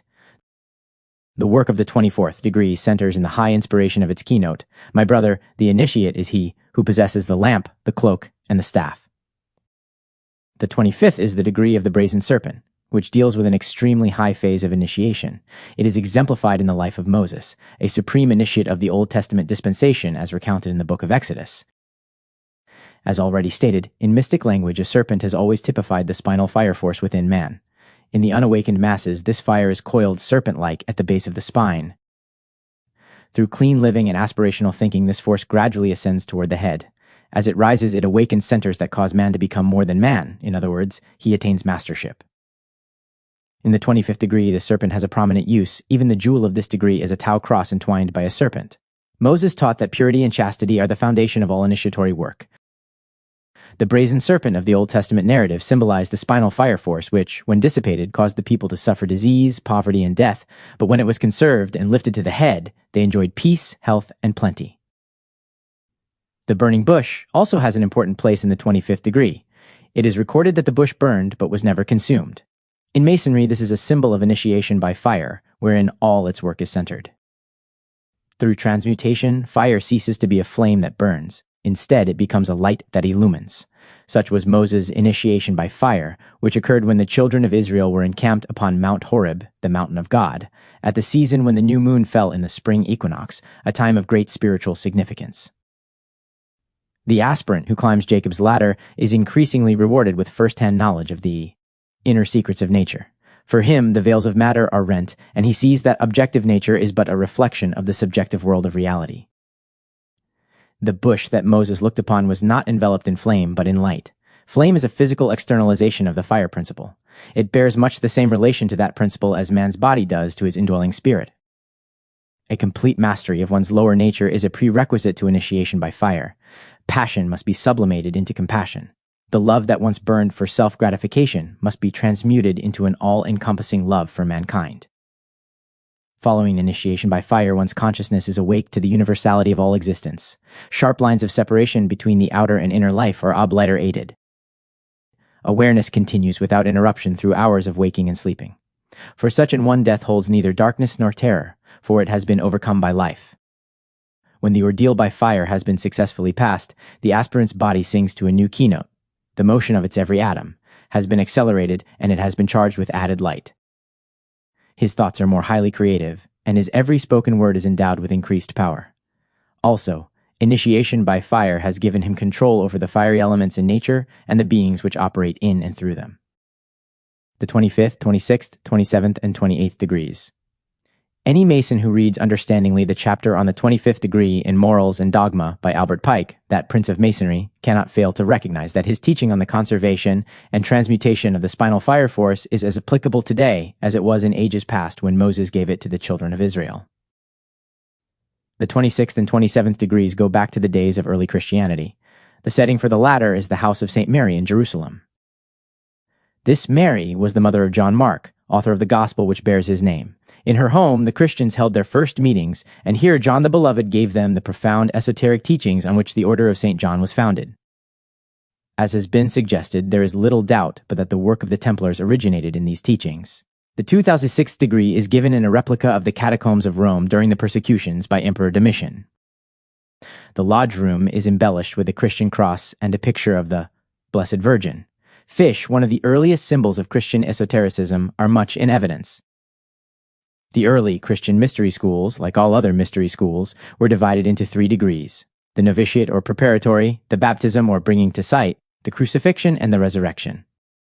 The 28th degree bears the significant title Knight of the Sun. It has often been termed the key to Masonry, for herein a candidate recapitulates the truths vouchsafed to him along that steep and natural path he has trod as he traveled toward the east in his questing for the one light. The insignia of this exalted work is a triangle enclosing an all-seeing eye. The candidate's third eye should now be awakened, and, in the brilliance of its illumination, he should be able to declare with St. Paul, "The things which are seen are temporal, but the things which are not seen are eternal." In this degree, the heavens literally declare the glory of God. Upon the ceiling of the lodge room are constellations and stars, Taurus, Orion, and others, also star angels, Michael, Raphael, and Gabriel. With the awakening of the third eye, an illumined candidate understands that the constellations are not mere lights adoring the sky, but the homes of those great spiritual hierarchies who are guarding the evolution of this earth and of all the planets belonging to this solar system. On the east wall hangs a caduceus surmounted by a winged globe. About its rod are entwined 2 serpents, one denoting the way of involution and the other the way of evolution. The staff itself is indicative of the straight and narrow way of initiation. This symbol has been used in all mystery work since the beginning of time. To the west is a Solomon's seal, 2 interlaced triangles, one black and the other white.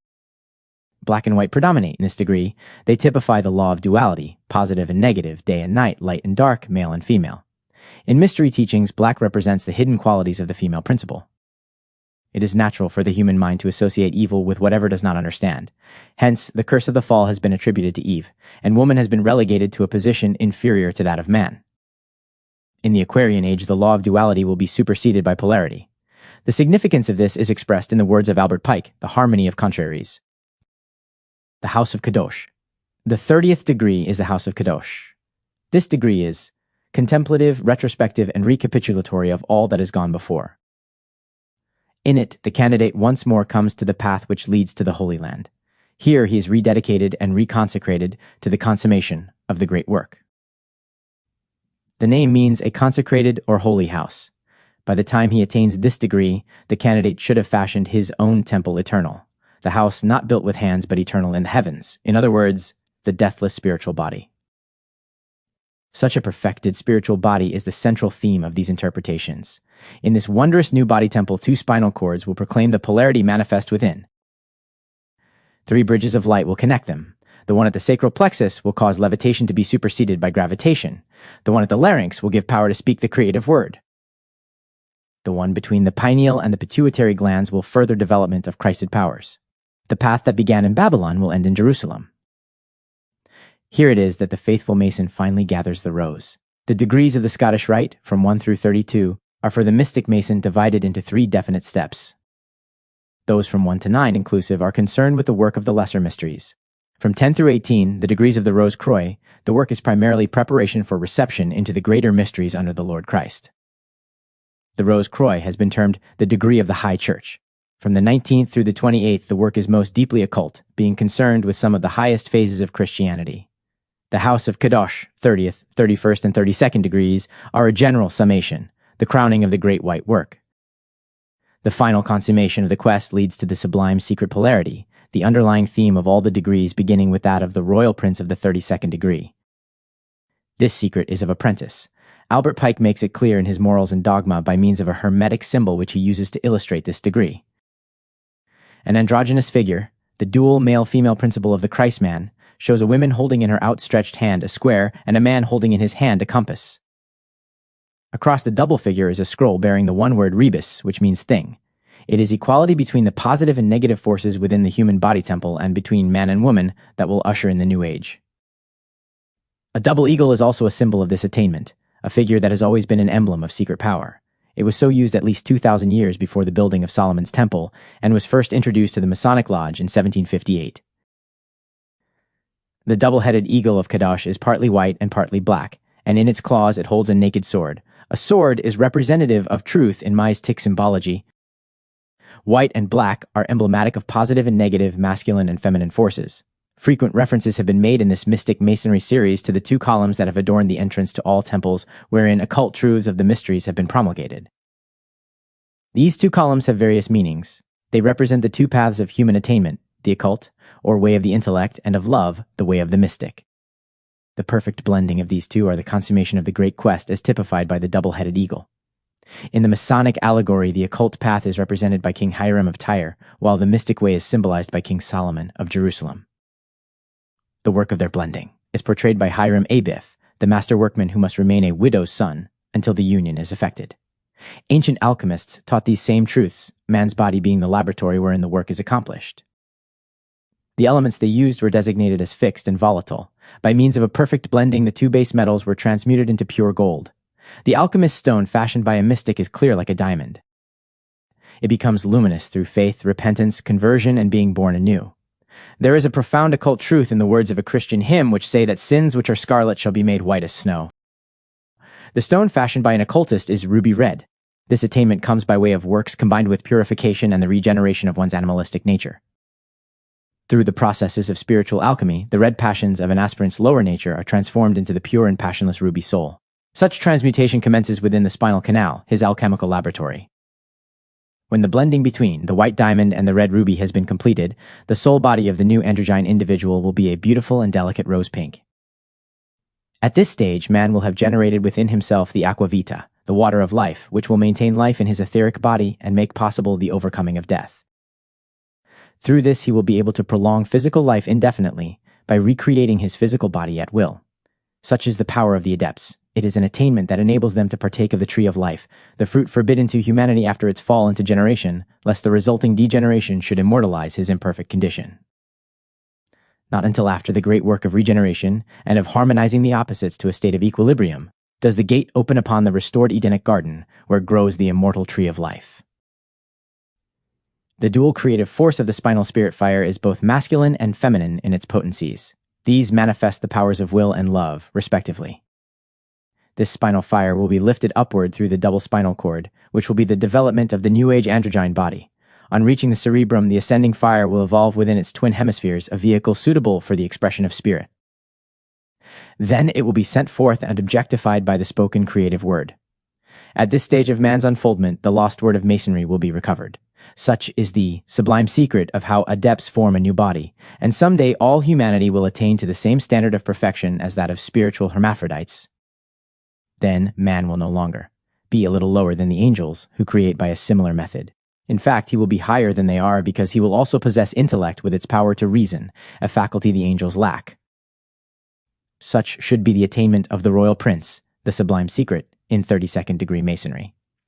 3 major steps in the development of the divine androgyne are set forth scientifically by Max Heindel, a true esoteric Mason and Christian mystic. As follows: the threefold personality, man's lower triad, is composed of base metal, so must first be dissolved. The dissolution process is also threefold. First, the composite vehicle is treated with mercury, which results in the emergence of the intellectual soul that sees the way of attainment. Many come to this place on the path only to linger in mere intellectual speculation on life's mysteries. Second is a Martian sulfur bath, after which the emotional soul becomes operative. It inspires devotional impulses to strive actively for the attainment of those higher goals envisioned by the intellectual soul. Few there are who reach this second stage. The third comes under lunar guidance. Salt is the ingredient in earth now bestowed upon the aspirant, and the outcome is an awakening of his conscious soul. The threefold body composed of base metals is thus transmuted into its higher counterpart, the threefold soul composed of the pure gold of spirit, and he enters into conscious rapport with the heavenly world. Albert Pike, in his lecture to the 28th degree, the Prince Adept or Knight of the Sun, states the following in relation to alchemical processes as given above. When the masters in alchemy say that it needs but little effort and expense to accomplish the works of science, when they speak of a great and single furnace, which all can use, which is within the reach of all the world, and which men possess without knowing it, they allude to the philosophical and moral alchemy. In fact, a strong and determined will can, in a little while, attain complete independence, and we all possess that chemical instrument, the great and single athanor, or furnace, which serves to separate the subtile from the gross, and the fixed from the volatile. This instrument, complete as the world, and accurate as the mathematics themselves, is designated by the sages under the emblem of the pentagram, or star with 5 points, the absolute sign of human intelligence. The end and perfection of the great work is expressed in alchemy by a triangle surmounted by a cross, and the letter tau, the last of the sacred alphabet, has the same meaning. Pike concludes with his message to initiates of the 32nd degree. As in each triangle of perfection, 1 is 3 and 3, are 1, so man is 1, though of a double nature, and he attains the purposes of his being only when the 2 natures that are in him are in just equilibrium. And his life is a success only when it too is a harmony, and beautiful, like the great harmonies of God in the universe. Such is the true word of a Master Mason, such the true royal secret, which makes possible, and shall at length make real, the holy empire of true Masonic brotherhood. And in the words of the eminent Masonic authority, Milton Pettinger, Masons who so proudly wear their double-headed eagle jewel little realize that they are thereby proclaiming to the world that they have made the union with their spiritual bride, and that they are no longer improperly influenced by the opposite sex. Man is destined to see within himself his own spiritual bride. When he does, he will become master of the physical universe, the sun, moon, and stars, and can sing with truth the song of the most excellent master. There's no occasion for level or plumbline, for trowel or gavel, for compass or square. Our works are completed, the ark safely seated, and we shall be greeted as workmen most rare. Chapter 4th, the Song of Solomon, consummation of the Masonic quest. Note, polarity marks the supreme and final consummation of the 32nd degree. This attainment is termed the royal secret. The initiate of this degree becomes the sublime prince of the royal secret. Polarity is also the keyword of the exalted Song of Songs, which could have been written only by one familiar with the royal secret, namely, the highest of all Masonic masters, King Solomon of Jerusalem. The Song of Solomon is one of the world's most exquisite bits of literature. General readers and critics have long considered it a sensuous love song, but for the discerning, the wise King Solomon is drawing aside the veil from the Holy of Holies. The coming of the beautiful Queen of Sheba marks the crowning triumph in the life of Solomon. The wisdom of which he sings as being above the price of rubies is at last in his possession. Before its full acquisition, he never could have penned his matchless Song of Songs, the song of the mystic marriage. It has been called a love song set to lilies. It proclaims the final blending of the lower nature with the higher, the transmutation of matter into spirit, and the completion of that divine alchemy which must take place within the consciousness and body of a disciple before he is lifted into communion with celestial realms, wherein the glory of the song is his own personal experience. The Song of Solomon contains two principal characters, one masculine and the other feminine. The former bears the name of Shalomah, the other Shulamith. It is significant that each name is a variation of the same root word, its termination indicating the gender. Shulamith is the feminine form of Solomon. In English translations, the two characters are not differentiated as they are in the Hebrew language. The fair Shulamith is the divine Sophia of the ancient wisdom, the philosopher's stone of medieval alchemists, the beloved lady of St. John's epistle. In Masonic symbology, we have noted the importance of number 7 as referring to the lifting of personality and uniting it with spirit. This sublimation constitutes the chief work in all schools of higher philosophy, a category which includes Masonry. It is eminently fitting, therefore, that fundamental work in all such schools consists primarily of 7 degrees. Hence, this ruling applies to Masonry, other and higher degrees being essentially an elaboration of the fundamental 7. The profound Masonic wisdom of the Grand Master, King Solomon, reaches its consummation and synthesis in his victorious soul chant, the Song of Songs. It likewise follows the great cosmic numerological pattern, being divided into 7 important steps or degrees, and we find that these 7 correlate to the 7 base Masonic degrees. They all have to do with the upliftment of the human personality to a point where it attains union with its higher spirit self. In the ancient Babylonian school, the 7 degrees were described as follows. First, the quest; second, awakening of love; third, attainment of knowledge; fourth, detachment; fifth, unification; sixth, annihilation; seventh, consummation. These degrees were related cosmically to the 7 planetary spheres. Terminology differs, but in the work to be accomplished and in the goal to be attained, all schools follow a similar pattern and procedure. In the Babylonian system, the first degree came under the jurisdiction of the moon, ruler of sense life. The second degree came under Mercury, ruler of man's mind and planet of wisdom and discrimination. At this stage, reason is called upon to govern emotion, to purge passion of its vices, and to root out selfishness, lust, and those desires which are the besetting sins of man. The third degree was governed by Venus, goddess of love. Its work was directed toward awakening consciousness to where it glimpsed something of the inner light of the soul. Live the life, and ye shall know the doctrine has been the admonition of wise ones to all aspirants down through the ages. The fourth degree comes under the dominant influence of the sun, source of illumination and sustainer of life. Emphasis at this stage is on the regenerative and transmutative processes within the body of man. It is where, as St. Paul phrased it, man puts off the terrestrial and puts on the celestial. The fifth degree takes up work under the dynamic drive of Mars. Herein begins true inner plane work for building a bridge to connect outer planes with inner realms so communication between the two may be carried on at will. The sixth degree comes under the rulership of Jupiter, planet of universality, for by this time the candidate has learned to walk safely and securely under the direction of the light within himself. The seventh degree is assigned to Saturn, guardian of the final step, consummation. Now the aspirant has completed his quest, having become one with the light.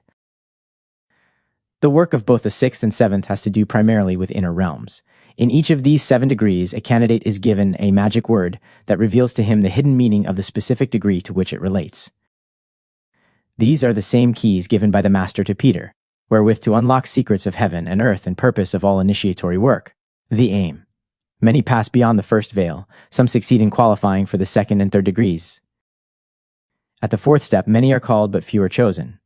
Rarely indeed is an aspirant advanced enough to qualify for this degree of detachment and to pass on to higher degrees.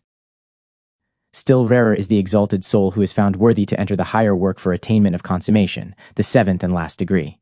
The Song of Solomon recounts these steps leading to cosmic consciousness and spiritual seership. They are sometimes termed veils and are variously defined, but all are designed to lead a candidate to one and the same goal.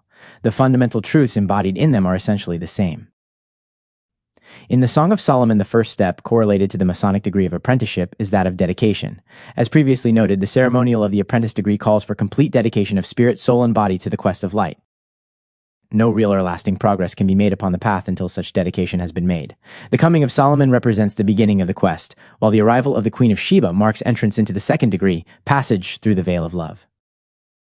This blending of the two poles of spirit constitutes the mystic marriage, with which St. John opens his gospel, and its music accompanies every verse of Solomon's beautiful marriage song. Veiled for those not yet ready for the quest under the likeness of a vividly beautiful love song, the Song of Solomon is a revelation from the Holy of Holies, wherein an initiate stands face to face with light eternal, no longer seeing as through a glass darkly, but with transcendent clearness. Polarity is the answer to the question, what is truth? That has echoed down through the ages. Many and varied have been the answers given by sages and philosophers, but the illumined Albert Pike gives it simply as equilibrium, a harmonizing of contraries. Polarity is the basis of all creation. Fire moves upon the face of the waters to create. Male and female created he, them. Polarity is the foundation of all the activities of nature. Spring and summer are masculine, autumn and winter are feminine in potency. Day is masculine, night feminine. The full moon is masculine, the new moon feminine. An incoming tide is masculine, an outgoing tide feminine. In the fine arts we find the same working of polarity. Music is based upon major and minor chords. The major is masculine, the minor feminine. In painting there are light and shade. Light is masculine, shade feminine. Vibrant red tones are masculine under Aries, delicate blue tones are feminine under Taurus. In architecture, the vertical lines are masculine, the horizontal lines feminine. This interchanging, interblending, diverging, and harmonizing point always to ultimate divine union. They make of the fine arts one of the most fascinating and, at the same time, most challenging quests for spirit. In his lecture to 32nd degree Masons, Albert Pike states, "The royal secret, of which you are a prince, if you are a true adept, if knowledge seems to you advisable, and philosophy is, for you, radiant with a divine beauty, is that which the Sohar terms the mystery of the balance. It is the secret of the universal equilibrium. Of that equilibrium in the deity, between the infinite wisdom and the infinite divine power, from which results the stability of the universe, the unchangeableness of the divine law, and the principles of truth, justice, and right which are a part of it, and the supreme obligation of the divine law upon all men, as superior to all other law, and forming a part of all the laws of men and of nations. Of that equilibrium also, between the infinite divine justice and the infinite divine mercy, the result of which is the infinite divine equity, and the moral harmony or beauty of the universe. By it, the endurance of created and imperfect natures in the presence of a perfect deity is made possible, and for him, also, as for us, to love is better than to hate, and forgiveness is wiser than revenge or punishment." In his exquisite song, Solomon refers in many ways and through many symbols to this blending of the two poles of spirit in order to achieve an interior balance. Again, this is the theme of the Zohar, prize repository of rabbinical esotericism. At the time of the separation of the sexes, the masculine aura partook of the golden glory of the sun, while the feminine partook of the silvery beauty of the moon. King Solomon unites them again in the body of an initiate, which he calls the raiment of his beloved. "My beloved is mine, and I am his. He feedeth among the lilies." Song of Solomon 2:16. In this lovely verse, Solomon is sounding the keynote of purity, achieved only through chastity, conservation, and transmutation. Through such regeneration are the greater and lesser selves united in the mystic marriage, at which union man's whole being exalts with Solomon in the ecstatic song, "My beloved is mine, and I am his. He feedeth among the lilies." If life is attuned to God, every action is set to music. Music and color form the setting for this triumphant chant, which breathes the fragrance of rose gardens and the deep loneliness of midnight skies lighted by blue-white stars. This verse is the chorus, the sacred mantram of Solomon's song. It sounds the keynote of the fifth degree, unification. Translated literally, this means that when one learns to seek God as the first and supreme reality in his life, he finds that God is seeking him with the same eager intensity. The blending of human consciousness with God consciousness is productive of the exultant declaration of the soul's true awakening, "My beloved is mine, and I am his." There are 7 plexuses of primary importance. They are quickened into functioning by the ascending spinal spirit fire, and they correspond to the 7 steps of the illumined way previously enumerated. These awakened plexuses, spiritually discerned, are revolving centers of light. As the spinal fire ascends toward the head, they increase in volume. Their power permeate the entire body, flooding every atom with a rare luminosity. When the serpent fire reaches the head and finds its center of expression therein, instead of in the lower part of the body, mind is unified with spirit and man becomes Superman. all his organs spiritual rather than physical or material. Such an one has builded a fire-mist body possessing a radiance surpassing that of a diamond or ruby. This attainment places him in the vanguard of human evolution. He is a pioneer of the new race and as such is chiefest among 10,000 in having passed the 5th degree of unification. The Song of Songs reveals the Shekinah descended. The object of this glorious canticle is to reveal the history of the feminine man, the mystery of the lover and the beloved throughout the ages of election. It contains all that hath been, is, and ever shall be, 904.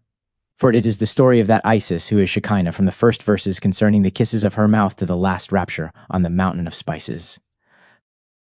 Following is the tribute of the Zohar, the Book of Light. To this matchless Song of Solomon, verily, all the days of the world added together are not as meritorious as the day on which the Song of Songs was written, because it means the awakening of the mass, the supreme cooling soul in woman, and of the feminine soul in man, goal of earthly evolution, and the final glorious consummation of the sevenfold perfected way. This, the mystic Mason understands to be the inspired message of King Solomon and his temple builders. He was the highest initiate of the Old Testament dispensation. His sublime song voiced the ecstasy of spirit possible only when the human has become one with the divine. Thus it is that his Song of Songs intones the highest spiritual keynote of the Old Testament. The complete dedication of self upon the altar of service by both visible and invisible watchers of heaven and earth at the dedicatory step is expressed in the following. Rise up, my love, and come away, for lo, the winter is past, the rain is over and gone. The flowers appear on the earth, and the time of the singing of birds is come. The second step is that of love, the attractive and cohesive principle underlying all activities of the universe. Nothing worthwhile on any plane of manifestation can be accomplished without it. To the wise, therefore, the development of love as the motivating force in life always accompanies supreme dedication. An ancient wisdom mantra declares that you may have all knowledge, yet if you do not have love, you possess not a single letter of the alphabet of true wisdom. In the outset of evolution, love was a sensation under the influence of the moon. At present, love is largely a sentiment under Venus, the average person having slight concept of love aside from reciprocating personalities. With such a limited concept, the Song of Songs has no concern. Its inspired words point toward that high status of spiritual unfoldment known as the universalizing of the heart. It is pure Christed or Uranian love, which is all-inclusive, all-enfolding, excluding no one for any reason, a love so powerful that flood cannot drown nor fire burn.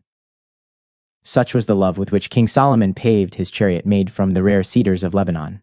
In other words, the second degree develops attributes of the heart, hence the song correlates with the second, or fellowcraft degree in Masonry. It is feminine or heart degree that leads a candidate into the inner chamber of the temple, where he finds that by love only may he rend the veil which hangs before the Holy of Holies, so he no longer sees was through a glass darkly, but face to face. The third step is knowledge. Get wisdom, get understanding, admonishes Solomon, for in his wisdom he knew that in a well-balanced life head and heart must be united. Occult knowledge cannot be acquired safely until after one's motivation is love. Both material and esoteric scientists learn that the fundamental law of all creative activity is bipolar, operative alike in building an atom or a universe. The biblical story detailing the separation of Eve from Adam relates to the separation of the two poles in humanity, one remaining active and the other latent in each individual. It is in accordance with the predominant power of the masculine or feminine pole within an ego that its outer body is male or female. This separation of the poles of spirit causes the inharmony and lack of equality between man and woman in the objective world. As we approach the Aquarian age, the two poles are drawing into more balanced relationship. This fact is having its repercussions in the physical world. Woman is reflecting masculine qualities and man is affecting feminine attributes. Feminine qualities are gentleness, understanding, artistry, love of the beautiful. Masculine attributes are strength, determination, courage, self-emancipation. It can be noted that the full blending of these qualities will produce the composite androgyne, the ideal of the approaching age of Aquaria, and it is also the sublime secret of the 32nd Masonic degree. That King Solomon had learned this magic formula is revealed in his exquisite song. The third step correlates with the third degree, the Masters, in Masonry. True mastery means polarity, equalizing power. The masculine and feminine is the inner meaning of the double-headed between eagle, symbol of the 32nd degree of ancient Scottish Rite Masonry. The fourth step of the illumined way is detachment. Oriental students usually find this step much easier of accomplishment than do the Occidentals. Detachment, in modern parlance, means living in the world yet not being of it. that the rewards which follow its attainment for outweigh any difficulties encountered, is the testimony of all who have made even slight progress toward that goal. To gain spiritual detachment, an aspirant does not need to decrease his love for those about him. On the contrary, when love is no longer centered in personalities, its power is increased immeasurably. Through detachment, one learns that whatever he tries to bind and hold, he will lose, but whatever he sets free, he cannot lose. Regarding the step of detachment, the song intones, "My beloved put his hand in the hole of the door, and my hands dropped with myrrh, my fingers with sweet-smelling myrrh, upon the handles of the lock." Myrrh is a fragrant Arabian plant that emits its greatest fragrance when crushed, just as sorrow is the supreme transformer in human life. One rarely makes much progress along the way of detachment before passing through sorrow's refining crucible. The fourth step correlates in general with the fourth, fifth, and sixth degrees of the Scottish Rite. It is the signature of a true master. Eager and restless searching for things is the mark of an immature soul, but a life dedicated through detachment to God and in His service inevitably attracts everything essential, so no other seeking is ever necessary. The deeper joy, the larger freedom, and the wider scope for service made possible by detachment is voiced in "Eat, O friends, drink, yea, drink abundantly," the song thus, "O beloved." The fifth step is unification. As the two poles draw into closer rapport, harmonization rather than differences becomes the keynote of one's life. The poles no longer repel but increasingly reflect one another.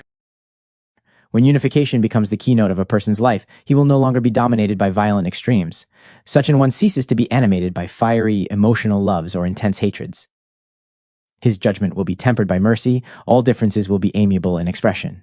The very presence of such a balanced individual is a blessing, his words a benediction. It is of this high attainment that the song choruses, the masculine theme being, "As a lily among the thorns, so is my love among the daughters," to which the feminine responds, "As the apple tree among the trees of wood, so is my beloved among the sons."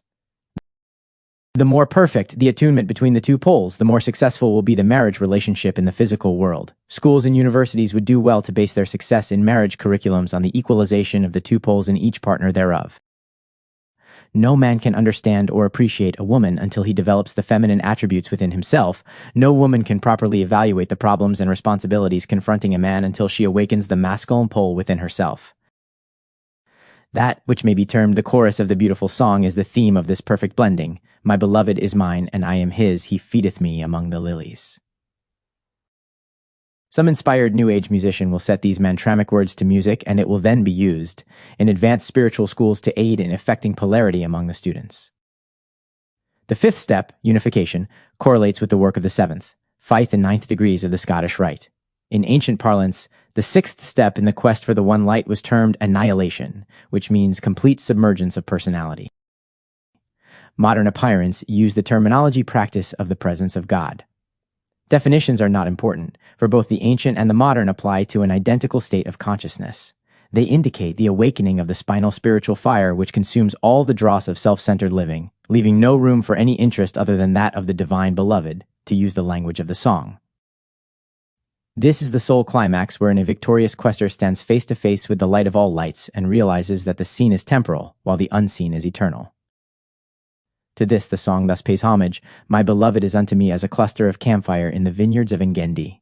Thy belly is like an heap of wheat set about with lilies." It was only spiritual realization of supreme ecstasy or complete at-one-ment with the divine lover that could produce this song. The sixth step correlates generally with the 10th, 11th, and 12th degrees of the Scottish Rite. These degrees pertain to the completion and dedication of Solomon's temple and to the downpouring of fire from heaven. Solomon's temple is really a symbol of man's own spiritualized body. The seventh step is that of consummation. The Supreme Master made reference to this, the highest degree of consciousness possible while the ego is in embodiment, when he declared, "I am in the Father and the Father in me." The song describes it as follows: when the sex is separated, the feminine partook of the glory of the moon, the masculine, of the radiance of the sun. Solomon, by his mastery, united these forces again. It is the consummation of this union that he commemorates in the beauty of his song. "Who is she that looketh forth in the morning, fair as the moon, clear as the sun, and terrible as an army with banners?" The multicolored banners are symbolic of the luminous auric emanation radiating from one who has attained unto the seventh step, that of consummation. This final step correlates with the 13th degree of Scottish Masonry, the rite known as the Royal Arch of Solomon. It is in this degree that the ancient mysteries unite with the mysteries of later times, and the 7 degrees become 9. The 9 lesser mysteries, as previously stated, were a direct preparation for the coming of the Lord Christ, he whose chief work was to bring the Christ mysteries to mankind. It was upon these mysteries that the early church was founded. It is also in these same Christ mysteries that the higher Masonic degrees are centered. The 13th degree marks that attainment wherein a candidate is caught up into the heights and becomes a living stone, the capstone of the arch. This is, indeed and in truth, the stone which the builders rejected but which must become the chief cornerstone of the perfected temple. Thus we note how Solomon, Grand Master of Masonry, has placed immortal and eternal keys within the cadences of his song, keys which unlock the 7 most important portals to mystic attainment in Masonry. Consequently, this glorious song becomes a most valuable text for serious students of esoteric Masonry. It will enable them to comprehend the profound significance of a statement gleaned from the Zohar, one of the most illuminating treatises extant on the ancient mysteries. Of all the days of all the world, the most important was that in which the Song of Songs was written. Mystic Masonry, Fourth Mystic Masonry and the Bible, by Corinne Heline. Solomon's Temple Spiritualized. In The Pilgrimage of Perfection by William Bede, the following appeared: We were but as apprentices bound to learn the craft of the exercise of virtues, and now this day we shall be masters of the craft. Example, the Freemason setteth his apprentice first a long time to learn to hew stones, and when he can do that perfectly, he admitteth him to be a Freemason, and chooseth him as a cunning man to be master of the craft, and maketh him to be a setter or orderer of the same stone. And so to build to Almighty God a glorious and pleasant temple in our souls, we as the workmen, and he is principal author and master of the work. Now in diverse degrees, according to their exercising grace, every person buildeth in his soul a temple to God, some more, some less, as the clearness of their conscience requireth. Chapter 1. Ancient Origins. Informed members of the Masonic fraternity assert that Masonry traces its origin back to the opening chapters of the Book of Genesis. As viewed by mystic Masons, this statement is true. From the earliest period of human history, there have been 2 distinct streams of life evolving upon Earth. They are known as the positive masculine life stream and the negative feminine life stream. It is by means of a harmonious union of these 2 streams that all creation takes place upon this plane of manifestation. In the opening chapters of Genesis, the formula of creation is set forth succinctly in the statement, and the Spirit of God moved upon the face of the waters. Prior to the beginning of human evolution, these 2 were united in God. By the evolutionary processes, they were divided, but they will once more be united when the race reaches a higher phase of spiritual attainment. These 2 forces, active and passive, are described in Genesis as Adam, meaning man of red earth, and Eve, or more properly Hiva, meaning the mother of all living. From the union of Adam and Eve were born Cain and Abel, in whom we again find the 2 distinct divisions, Cain typifying the masculine and Abel, the feminine.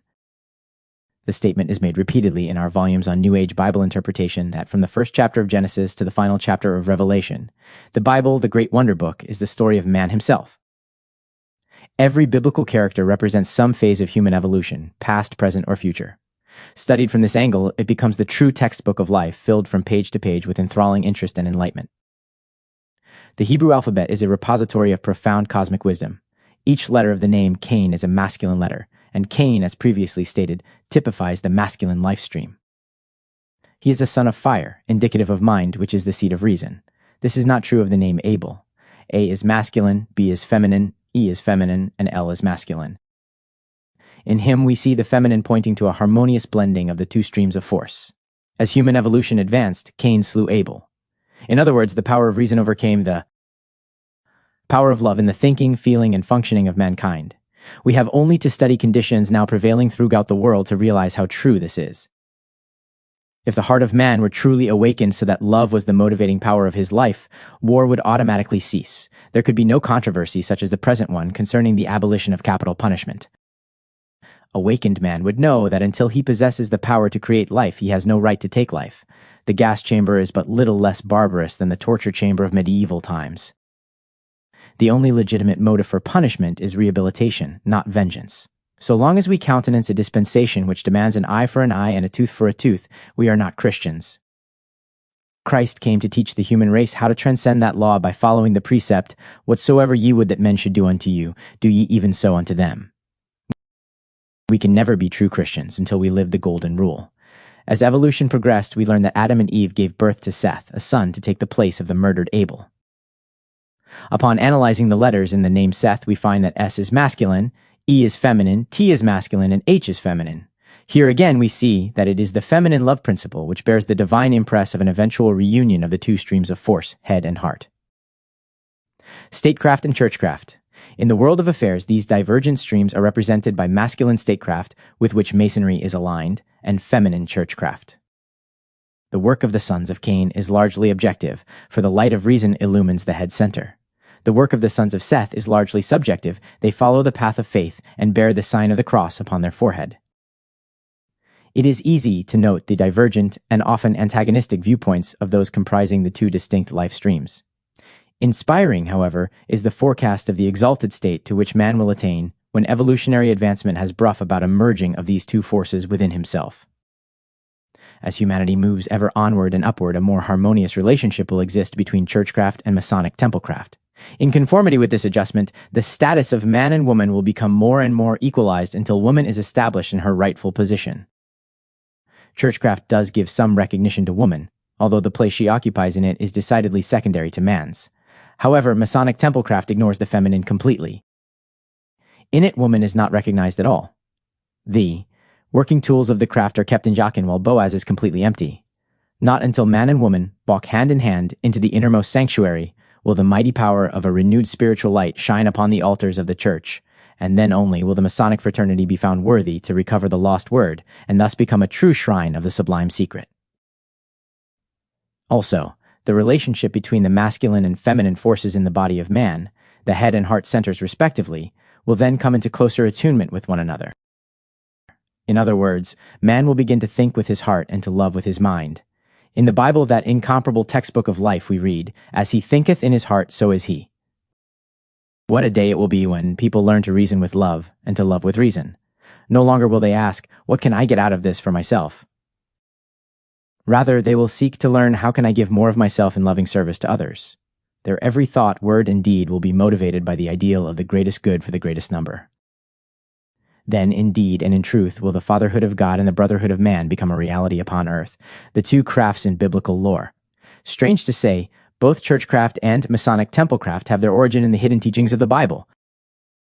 Never through the ages have those teachings been allowed to perish. However it may have flickered, the light of truth has never been wholly extinguished. With each incoming cycle propitious to a renewal of its radiance, an inspired messenger has appeared to trim its wick and replenish its sacred oil. This was true in ancient Israel. It was also true at the beginning of the Christian era. It was true in the time of Constantine the Great, the first Christian emperor, and has continued to be true down to our own day, as is best exemplified in the inspired writings of Albert Pike. The knowledge conferred by his morals and dogma should be in possession of every 32nd degree Mason, and will be when the lodge forsakes mere speculative Masonry for genuine operative Masonry, thus making itself worthy to receive the wages of a true master. Then, and not until then, will the sublime purpose of Masonry, as visioned by Albert Pike and other real mystic Masons, be accomplished. When Masonry and the Church unite, they will become the two handmaidens of a truly Christed dispensation. A candidate enters a Masonic lodge poor, naked, and blind. From the very beginning of his study, he is questing for the light. As he reaches the end of his training and passes into the 32nd degree, he should be found worthy to walk in the light, as he is in the light. This would now be true had not so many of the fraternity forsaken the spirit to abide in the letter of their instruction. The two principal texts for study and reverential devotion in all lodges are the Bible and King Solomon's Temple. The latter is said to be the most perfect structure ever erected on earth. With its magnificent symbology, it was a materialized replica of that house not made with hands, but eternal in the heavens. In other words, of that spiritual body which every consecrated and worthy Mason should be endeavoring to build. King David selected Mount Moriah as the ideal site for the temple. Moriah is on an elevation overlooking the city of Jerusalem. It was there that Abraham was tested when asked to sacrifice his beloved son Isaac. In meeting this test, as he did by demonstrating his willingness to give up that which meant the most to him, he was not only saved from incurring the anticipated loss, but was rewarded by experiencing a transcendent illumination. Some literal readers of the Bible have rejected this story about Abraham as quite senseless, but it still survives because of the profound spiritual truth which it illustrates. Renunciation is the key to the highest spiritual attainment. The most important of the commandments is, "Thou shalt have no other gods before me," which means that spiritual life must take precedence over all else. The most subtle of tests is renunciation of the best beloved, whether it be a personality, worldly possessions, fame, or social prestige. Whatever it is, there must be willingness to surrender it if it impedes one's spiritual progress. Abraham's highest illumination followed his successfully passing this test. Hence, he was chosen to serve as the teacher and leader of the present fifth root race at its inception. His name means father of multitudes, and it was promised that if he proved himself worthy, his descendants would be as the stars of heaven and as the sands of the seashore. After his trial, the heavens were opened to him, and he was able to see and commune with angelic visitors. From thenceforth, he was a citizen of two worlds. He lived under the guidance of celestial guardians and was protected by them. To repeat, the Bible is the supreme textbook of life. It is the life of humanity which we study from the opening pages of Genesis that relate how early mankind forfeited Eden by choosing to follow the desires of the flesh rather than the precepts of the Spirit, to the final pages of Revelation, which depict man, purified and transformed as bearing the mark of the Christ. In other words, a Christed humanity. Every book of the Bible narrates a story of man's failures and triumphs as he journeys along the path which leads eventually to this supreme consummation. There is an old cryptic saying to the effect that every place mentioned in the Bible is here and every time mentioned in the Bible is now. When construction of Solomon's temple began, there was a profound significance to the numbering of workmen and the assigning of their labors. Solomon appointed 3,300 master builders to be overseers. 33 is the supreme number relative to a mason's attainment. 3 is the number of the sacred triangle, Father, Son, and Holy Ghost. Within man, 3 represents body, mind, and spirit. Spirit works to purify body and to illumine mind so they may become channels for the divine inflow and outflow, or as Solomon expressed it, that both wisdom and understanding might be acquired. The work of the masters was to be performed within the Holy of Holies. Of the fellowcraft degree, there were appointed 80,000 who were to be hewers. 8 is the perfect cube, the philosopher's stone. The work of the fellowcraft was to take place in the inner court, the holy place, and it was to transform the rough ashlar into the perfect cube. Of the apprentice degree, King Solomon appointed 70,000 who were to be the laborers. The number 7 is formed of the square, signifying 4, and the triangle, representing 3. 4 refers to the personality. 3 relates to the spirit, which works upon the personality to make it a clearer channel through which the spirit can manifest. Apprentice degree work took place in the outer court before the altar of burnt offering, whereon lower attributes of the personality, such as envy, hatred, jealousy, greed, and lust, must be sacrificed. There have been discovered many important documents dealing with the work of Masonry during the medieval age. These refer to the Masonic path as the pilgrimage of perfection. Edinburgh Lodge No. 1 is the oldest on record. It was followed by other lodges in England, Vienna, Germany, and other European countries. Masonry and Rosicrucianism. The Rosicrucian order and the Masonic order worked closely together in those early centuries, so they have much in common. Proof of this is the 18th or Rose Croix degree of the Scottish Rite. Rosicrucianism was founded in the 14th century by one who bore the symbolic name of Christian Rose Cross. At that time, there were prominent men who worked with both orders simultaneously. Such an one was Elias Asmol, a foremost writer and philosopher of England. Francis Bacon was another. And modern Masons attest to the fact that Thomas Jefferson was a Rosicrucian. As they had been from the beginnings of Masonry, the Bible and a plan of Solomon's temple were the principal texts for study. Between them, however, there were 2 marked differences. A lodge could not use a Bible as its main article of furniture. Only a few Bibles were at that time in existence, and the price of those few was prohibitive for the average individual or group. Moreover, these Bibles were written in Latin, and rare was the individual who could read the language. To overcome these handicaps, reading circles were organized, the reader usually being a learned man of the church. This practice brought mystery plays into vogue, these plays always being based on biblical characters. Another product of the period was the oratorio. Thus, by means of the spoken word and music, the Bible was retained as the supreme source of inspiration for Christian Europe. That inspiration prompted Masonic hewers and builders to engage in building the Gothic cathedrals that have never been surpassed in the field of architecture. From the magnificent paintings which decorated their walls, the exquisitely carved figures that enhanced the massive columns, and the biblical characters and scenes depicted in the radiant beauty of the stained glass windows, even the most unlearned could familiarize themselves with scriptural lore. A notable example of these cathedrals is the one at Chartres in France, which has been described as a Bible in stone. The invention of the printing press in 1455 brought about a widespread change in manners and customs. The first volume to come from the press was a Bible, and immediately a printed edition was circulated among the masses. But not until 1611 was it placed within the reach of practically everyone by the first edition of the King James Version. Soon thereafter, it became the most treasured possession of nearly every household. The old age is passing. Once again, many innovations are in the process of materialization. The popularity of radio and television is causing the spoken word to take precedence over the printed page in the life of mankind at large. But no matter how drastic may be the changes or how startling the innovations, for the conservative Freemason or the mystic Mason, for the Orthodox Churchman and or the liberal Churchman, the Bible will continue to be the supreme book of light. Chapter 2, the First Temple. For temple has ever been an earthly symbol of initiation because it one emblematic of the temple, not made with hands, but eternal in the heavens, the human body temple, the abode of divinity within man himself. This temple is not perfected until his divine nature overcomes his lower nature, and spirit reigns supreme in his life. To express the concept in more understandable terminology, man must build his own Christed body temple and dwell therein. The tabernacle in the wilderness, so important in the Old Testament and in the ritual of the Masonic fraternity, is a perfect replica of the Atlantean mystery temple. The blueprint, for it was given to the present fifth root race before the final destruction of Atlantis, and it served as a plan for all temples constructed later on the continent of Ariana. Man's body temple has three major divisions, namely the head, the chest, and the abdominal region. The mystery temple also was divided into three areas: the outer court, the inner court, and the Holy of Holies. The outer court corresponding to the reproductive organs, the inner court to the vital organs, the Holy of Holies to the head. The outer court contained the altar of burnt offerings. It was there that a candidate divested himself of all gross human passions.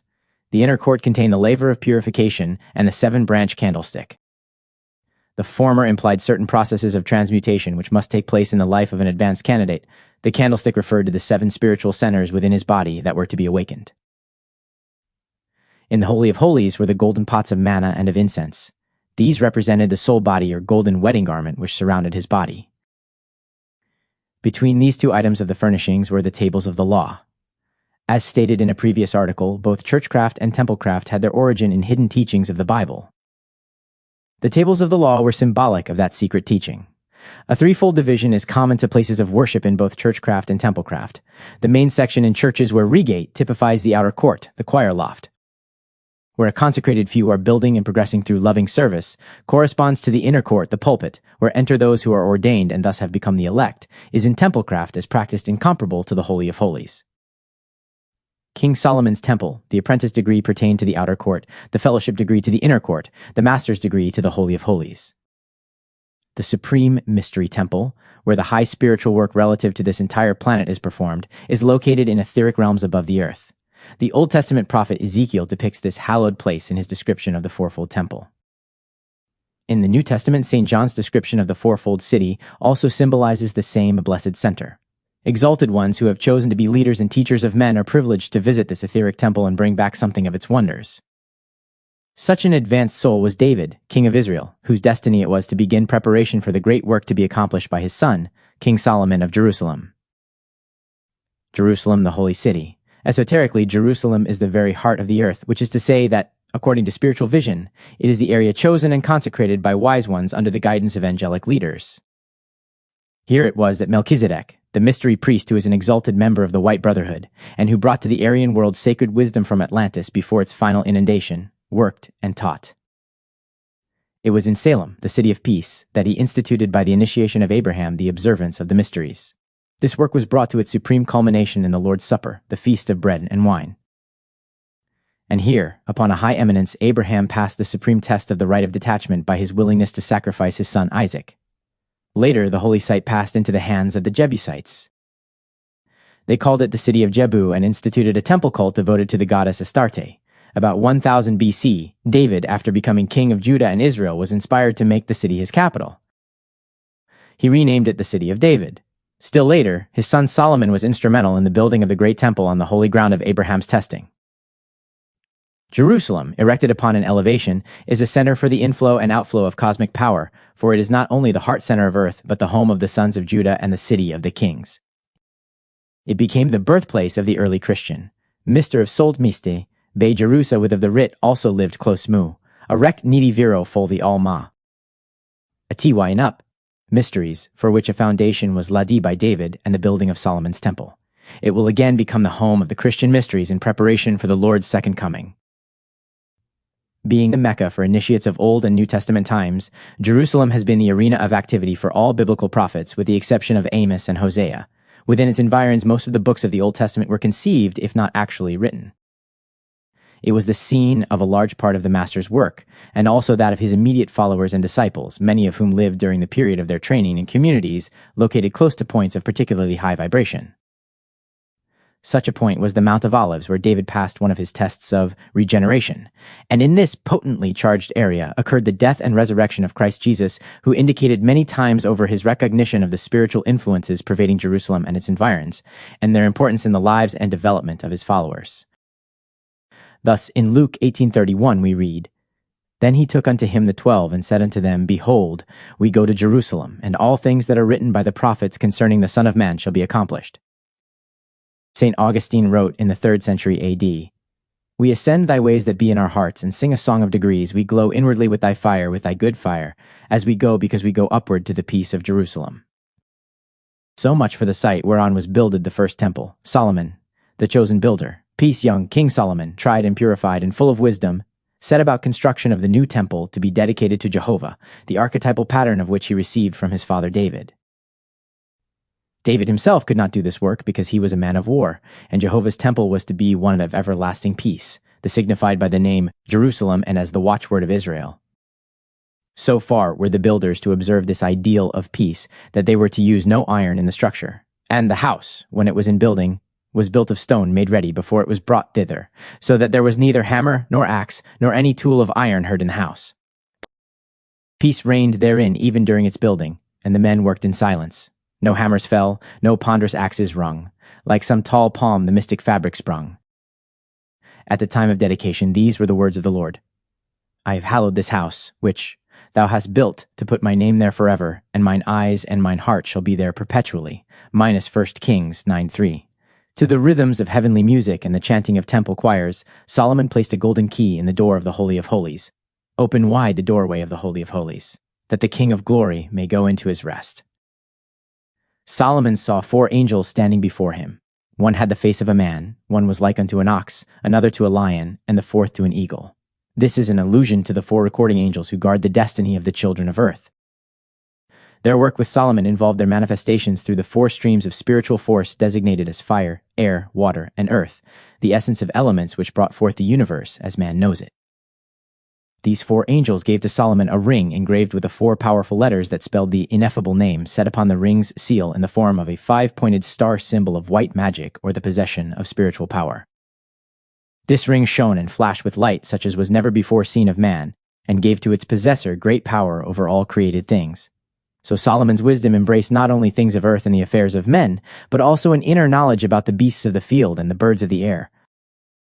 Furthermore, he had knowledge regarding demons and specters of the night. Through his power as an initiate, he understood and could control denizens of the upper and nether realms, superphysical and elemental manifestations of life. The 49 paths of wisdom were open to him, so legends state. 49 give the number 13, the number of initiation of the then approaching Christian era. Solomon often turned the vicious powers of demons to the service of men. He controlled nature spirits and could send them to the furthermost confines of earth at will. And he delivered many persons from the bondage of obsession by evil creatures. He taught his disciples and those who came to him in quest of spiritual truths how to perform such seeming miracles and numerous other constructive works. The spacious temple, all white and gold, was surrounded and permeated by celestial light of surpassing brilliance. The spiritual excellency of the masters who assembled therein was great, indeed so great that one among them was caught up in a swirl of glory to partake of the joys of heaven. This same ceremony is observed in a most impressive manner in one of the degrees of the Scottish Rite, although many Masons have no concept of its real meaning. In fact, it is understood by only a few masters who have followed faithfully in the footsteps of that true initiate, Albert Pike. A master so exalted is worthy to receive wages which enable him to travel in foreign countries. In other words, his personality, transmuted and uplifted, has been united with spirit, the lower and higher selves have become one, the lover is united with his beloved for all eternity. Thus prepared, an exalted master ascends to partake of the soul joys of realms located in the ethers above the city of Jerusalem.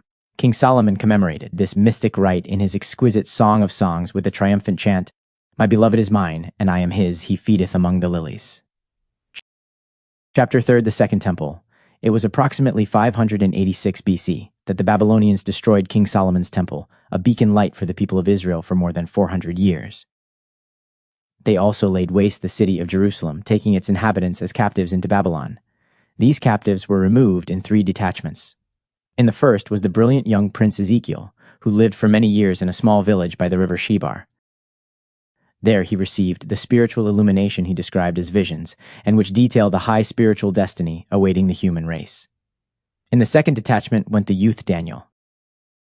In their writings, both Ezekiel and Daniel gave numerous evidences of their familiarity with the mysteries of Babylon and Chaldea.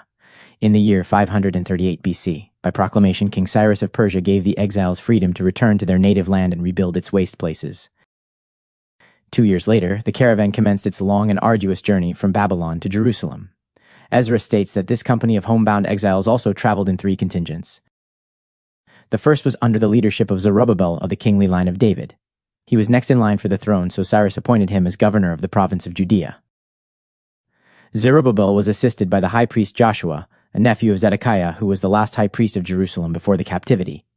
The most important work of the returned exiles was building the second temple.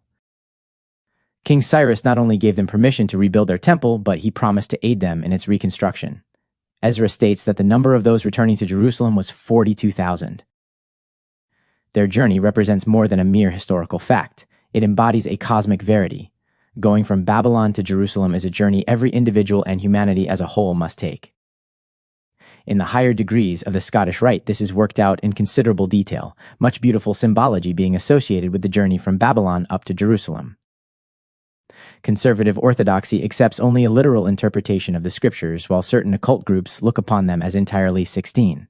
Symbolic, mystic Christianity combines the two. By means of its dual interpretation, the Bible becomes the supreme textbook of life. Interwoven into historical events is the way of emancipation for mankind. As we have stated repeatedly, each character in the Bible is man himself in his evolutionary, climb up the ladder of unfoldment. When the Bible is studied from this viewpoint, it is as vital and timely today as when the sacred books were written long, long ago. From Babylon to Jerusalem. According to Ezra, the journey from Babylon to Jerusalem took 4½ months. 4 is the number of the cross, and also of the perfect square. 5 is the number of human personality. So 4½ signifies numerologically a wavering between the two, a vacillation that learning to walk the high way always entails. It calls for courage, sacrifice, and steadfastness to leave, as did the exiles, many of whom had found therein comfortable homes and a lucrative living, and to set out for a land that was now strange to them. It meant beginning a new and arduous life, the chief purpose of which was to restore the temple. Some found traveling so difficult they turned back. Only those motivated by the dictates of spirit were able to persevere until they reached their destination. Many be called, but few chosen, said the Lord Christ. When the journey's end was finally in sight, another disappointment awaited the homecoming exiles. Influenced by the Syrian king, Cyrus postponed his promised aid in restoring the temple. Not until 20 years later, under King Darius in 520 BC, was the work actually begun. 4 years after that, in 516 BC, the second temple was completed. When we realize that building the temple was but a foreshadowing of that temple not made with hands, man's soul body, we can imagine the rejoicing attendant upon the start of this labor. Once again the Psalms of David resounded, and the wisdom of Solomon was intoned upon the sacred mount. There always has been for temple construction a mystic formula, whereby an invisible spiritual temple enfolds and permeates the visible material structure. So it was that the rich brought gifts and the poor gave service, musicians contributed their songs and children their laughter, while older folks offered their prayers, for service, sacrifice, and fellowship must be the foundation stones if a structure is to be permanent. This same mystic formula was used centuries later in building the great Gothic cathedrals of medieval Europe. The love, sacrifice, and devotion embodied in those edifices continues vibrant within them, radiating peace and assurance into the turbulence of this confused world. The second temple was begun at the autumnal equinox with an observance of the Feast of the Ingathering. It was completed in the glad brightness of the spring equinox. Although an aspirant's spiritual dedication is usually made in an hour of darkness, sodden, and despair, if he remains faithful and steadfast, he will reap his compensation in the light and joy of a spiritual resurrection. As in the creation of the first temple, workmen from Tyre were sent to contribute their skill to the construction of the second temple. Also, as before, they brought with them the rare cedars of Lebanon. Zerubbabel's temple, however, did not have the high spiritual import of Solomon's temple. Following the plan of the latter, a Holy of Holies was incorporated in the former structure, but unlike this sacred shrine in Solomon's temple, it was empty. According to an occult tradition, secreted in a vault under the ninth arch of Enoch's subterranean temple are the 5 sacred treasures belonging therein: the Ark of the Covenant, the pot of manna, Aaron's rod, the book of the law, and the word of the Master. Zerubbabel, Grand Master of the Second Temple. Legend has it that Zerubbabel, a descendant of the royal line of David, was chosen as Grand Master in charge of the Second Temple's construction. His election did not come until after he had successfully passed through difficult initiatory tests, given by night under the direction of King Darius, his close friend and collaborator in esoteric work. When Zerubbabel had thus proven his spiritual worth, Darius entrusted him with the sacred vessels that Nebuchadnezzar had taken from Solomon's temple, that these might be returned to their rightful place in Jerusalem. The legend goes on to say that Zerubbabel, together with King Darius, then founded a new order of temple builders known as Knights of the East. These knights were among the initiate workmen who took part in the erection of the Second Temple. As far as was known, the furnishings belonging to the original Holy of Holies had not been destroyed. It seems they had been removed and secreted in some safe place. The spiritual significance of this fact is clear. Builders of the Second Temple had lost much of the lofty vision and deep consecration possessed by builders of the First Temple.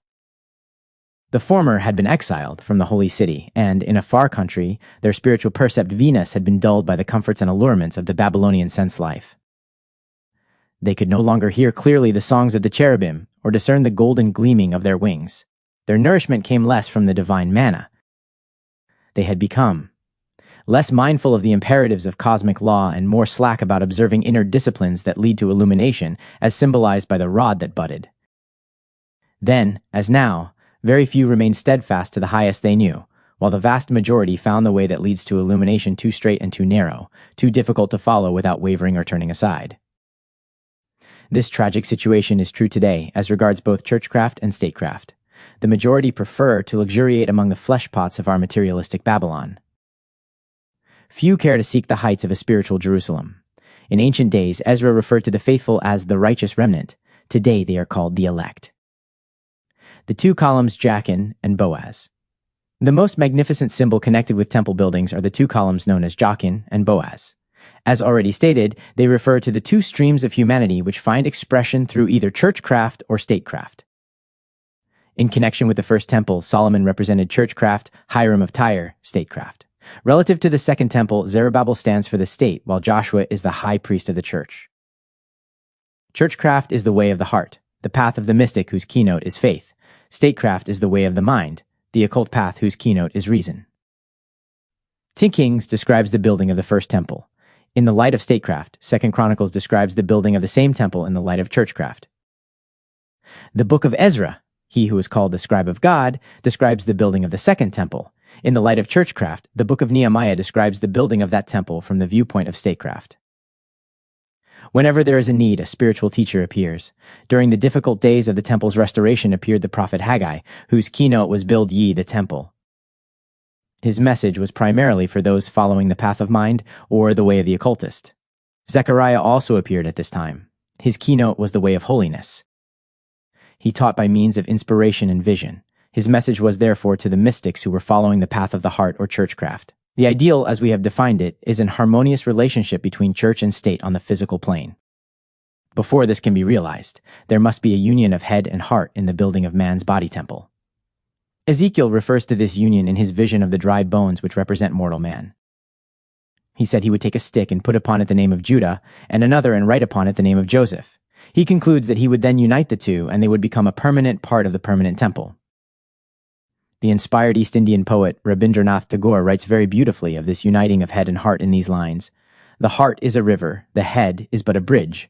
The river moves endlessly, certain point, to the sea of God. The bridge only spans it in 168 BC. The Syrians again invaded Jerusalem and desecrated the temple. A year later came the glorious year of the Maccabees who, despite tremendous odds, purified the temple and once again resumed services therein.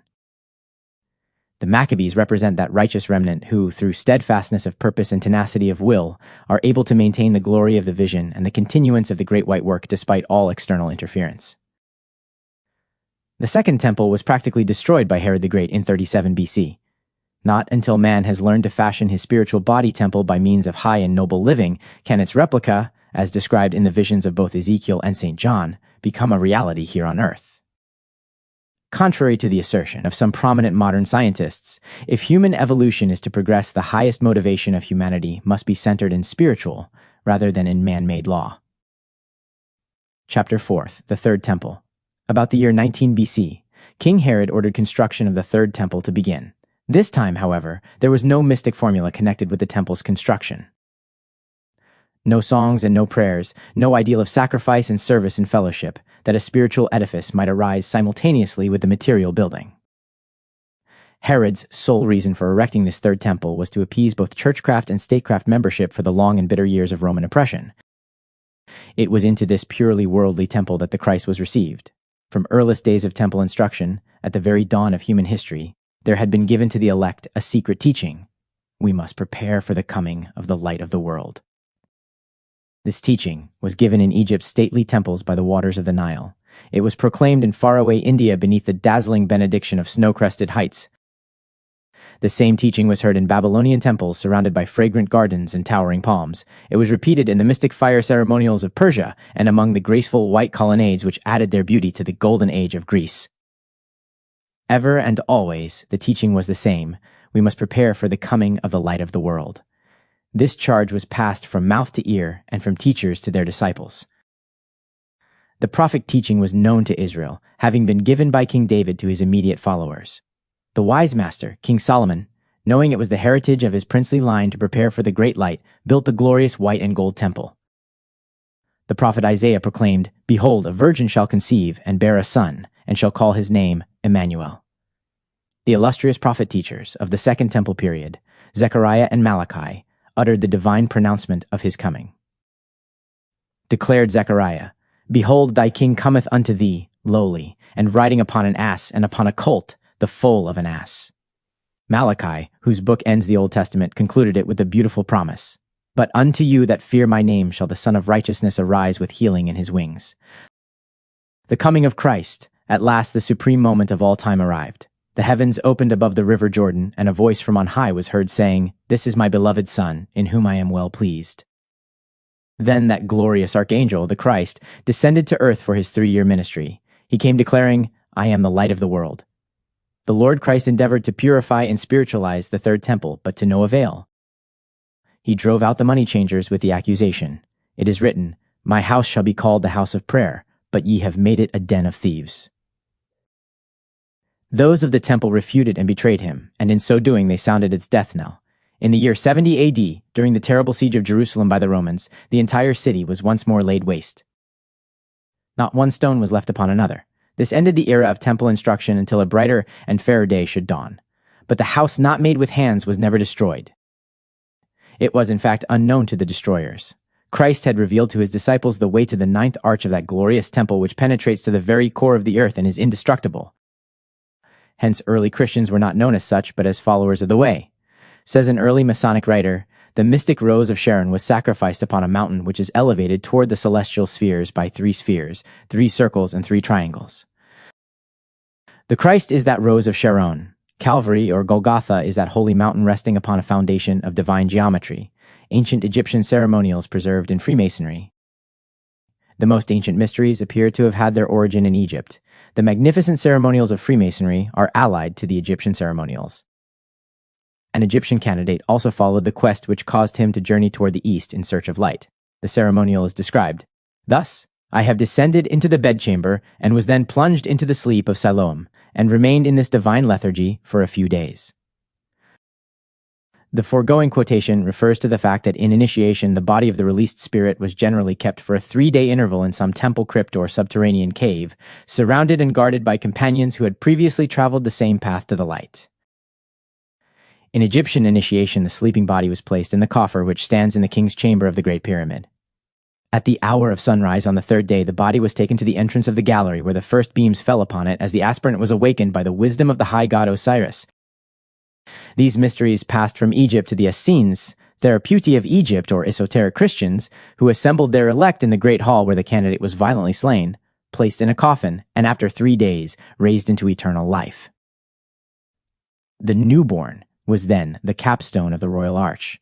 The Knights of St. John of Palestine continued the mysteries founded in Jerusalem by the beloved disciple himself, and he outlined their work as completely as possible in his Gospel and his Book of Revelation.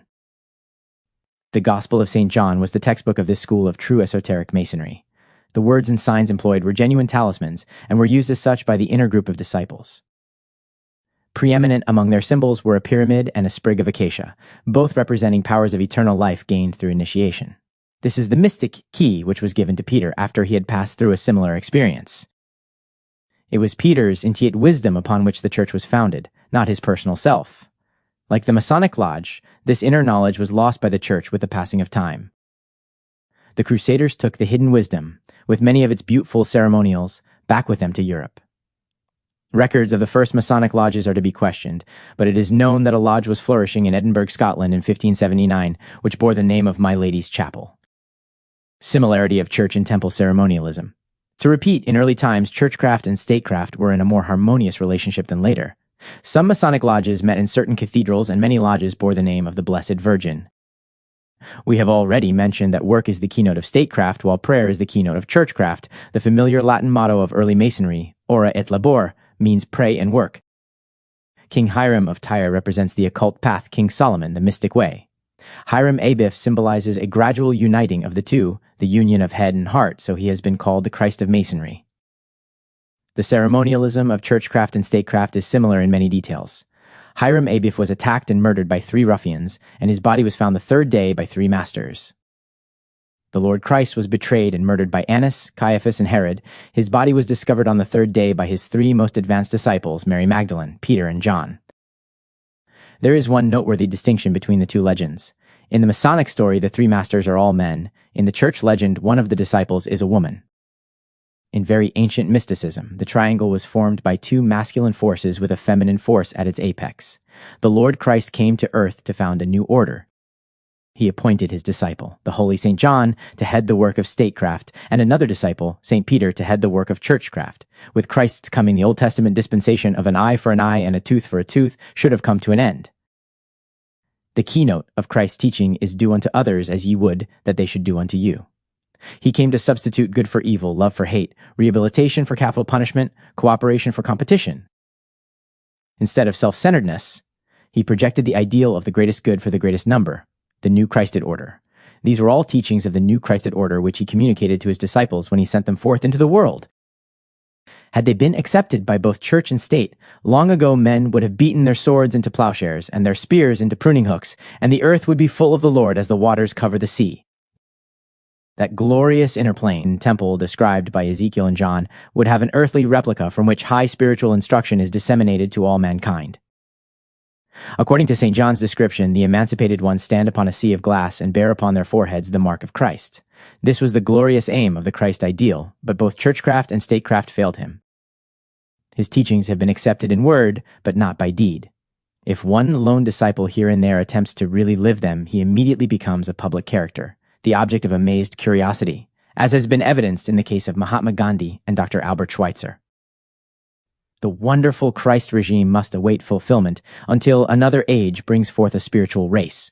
The lower degrees of Freemasonry are built around the symbolic meaning of King Solomon's temple, as described by Ezra and Nehemiah, which is also the basis for the magnificent symbolism of the higher degrees.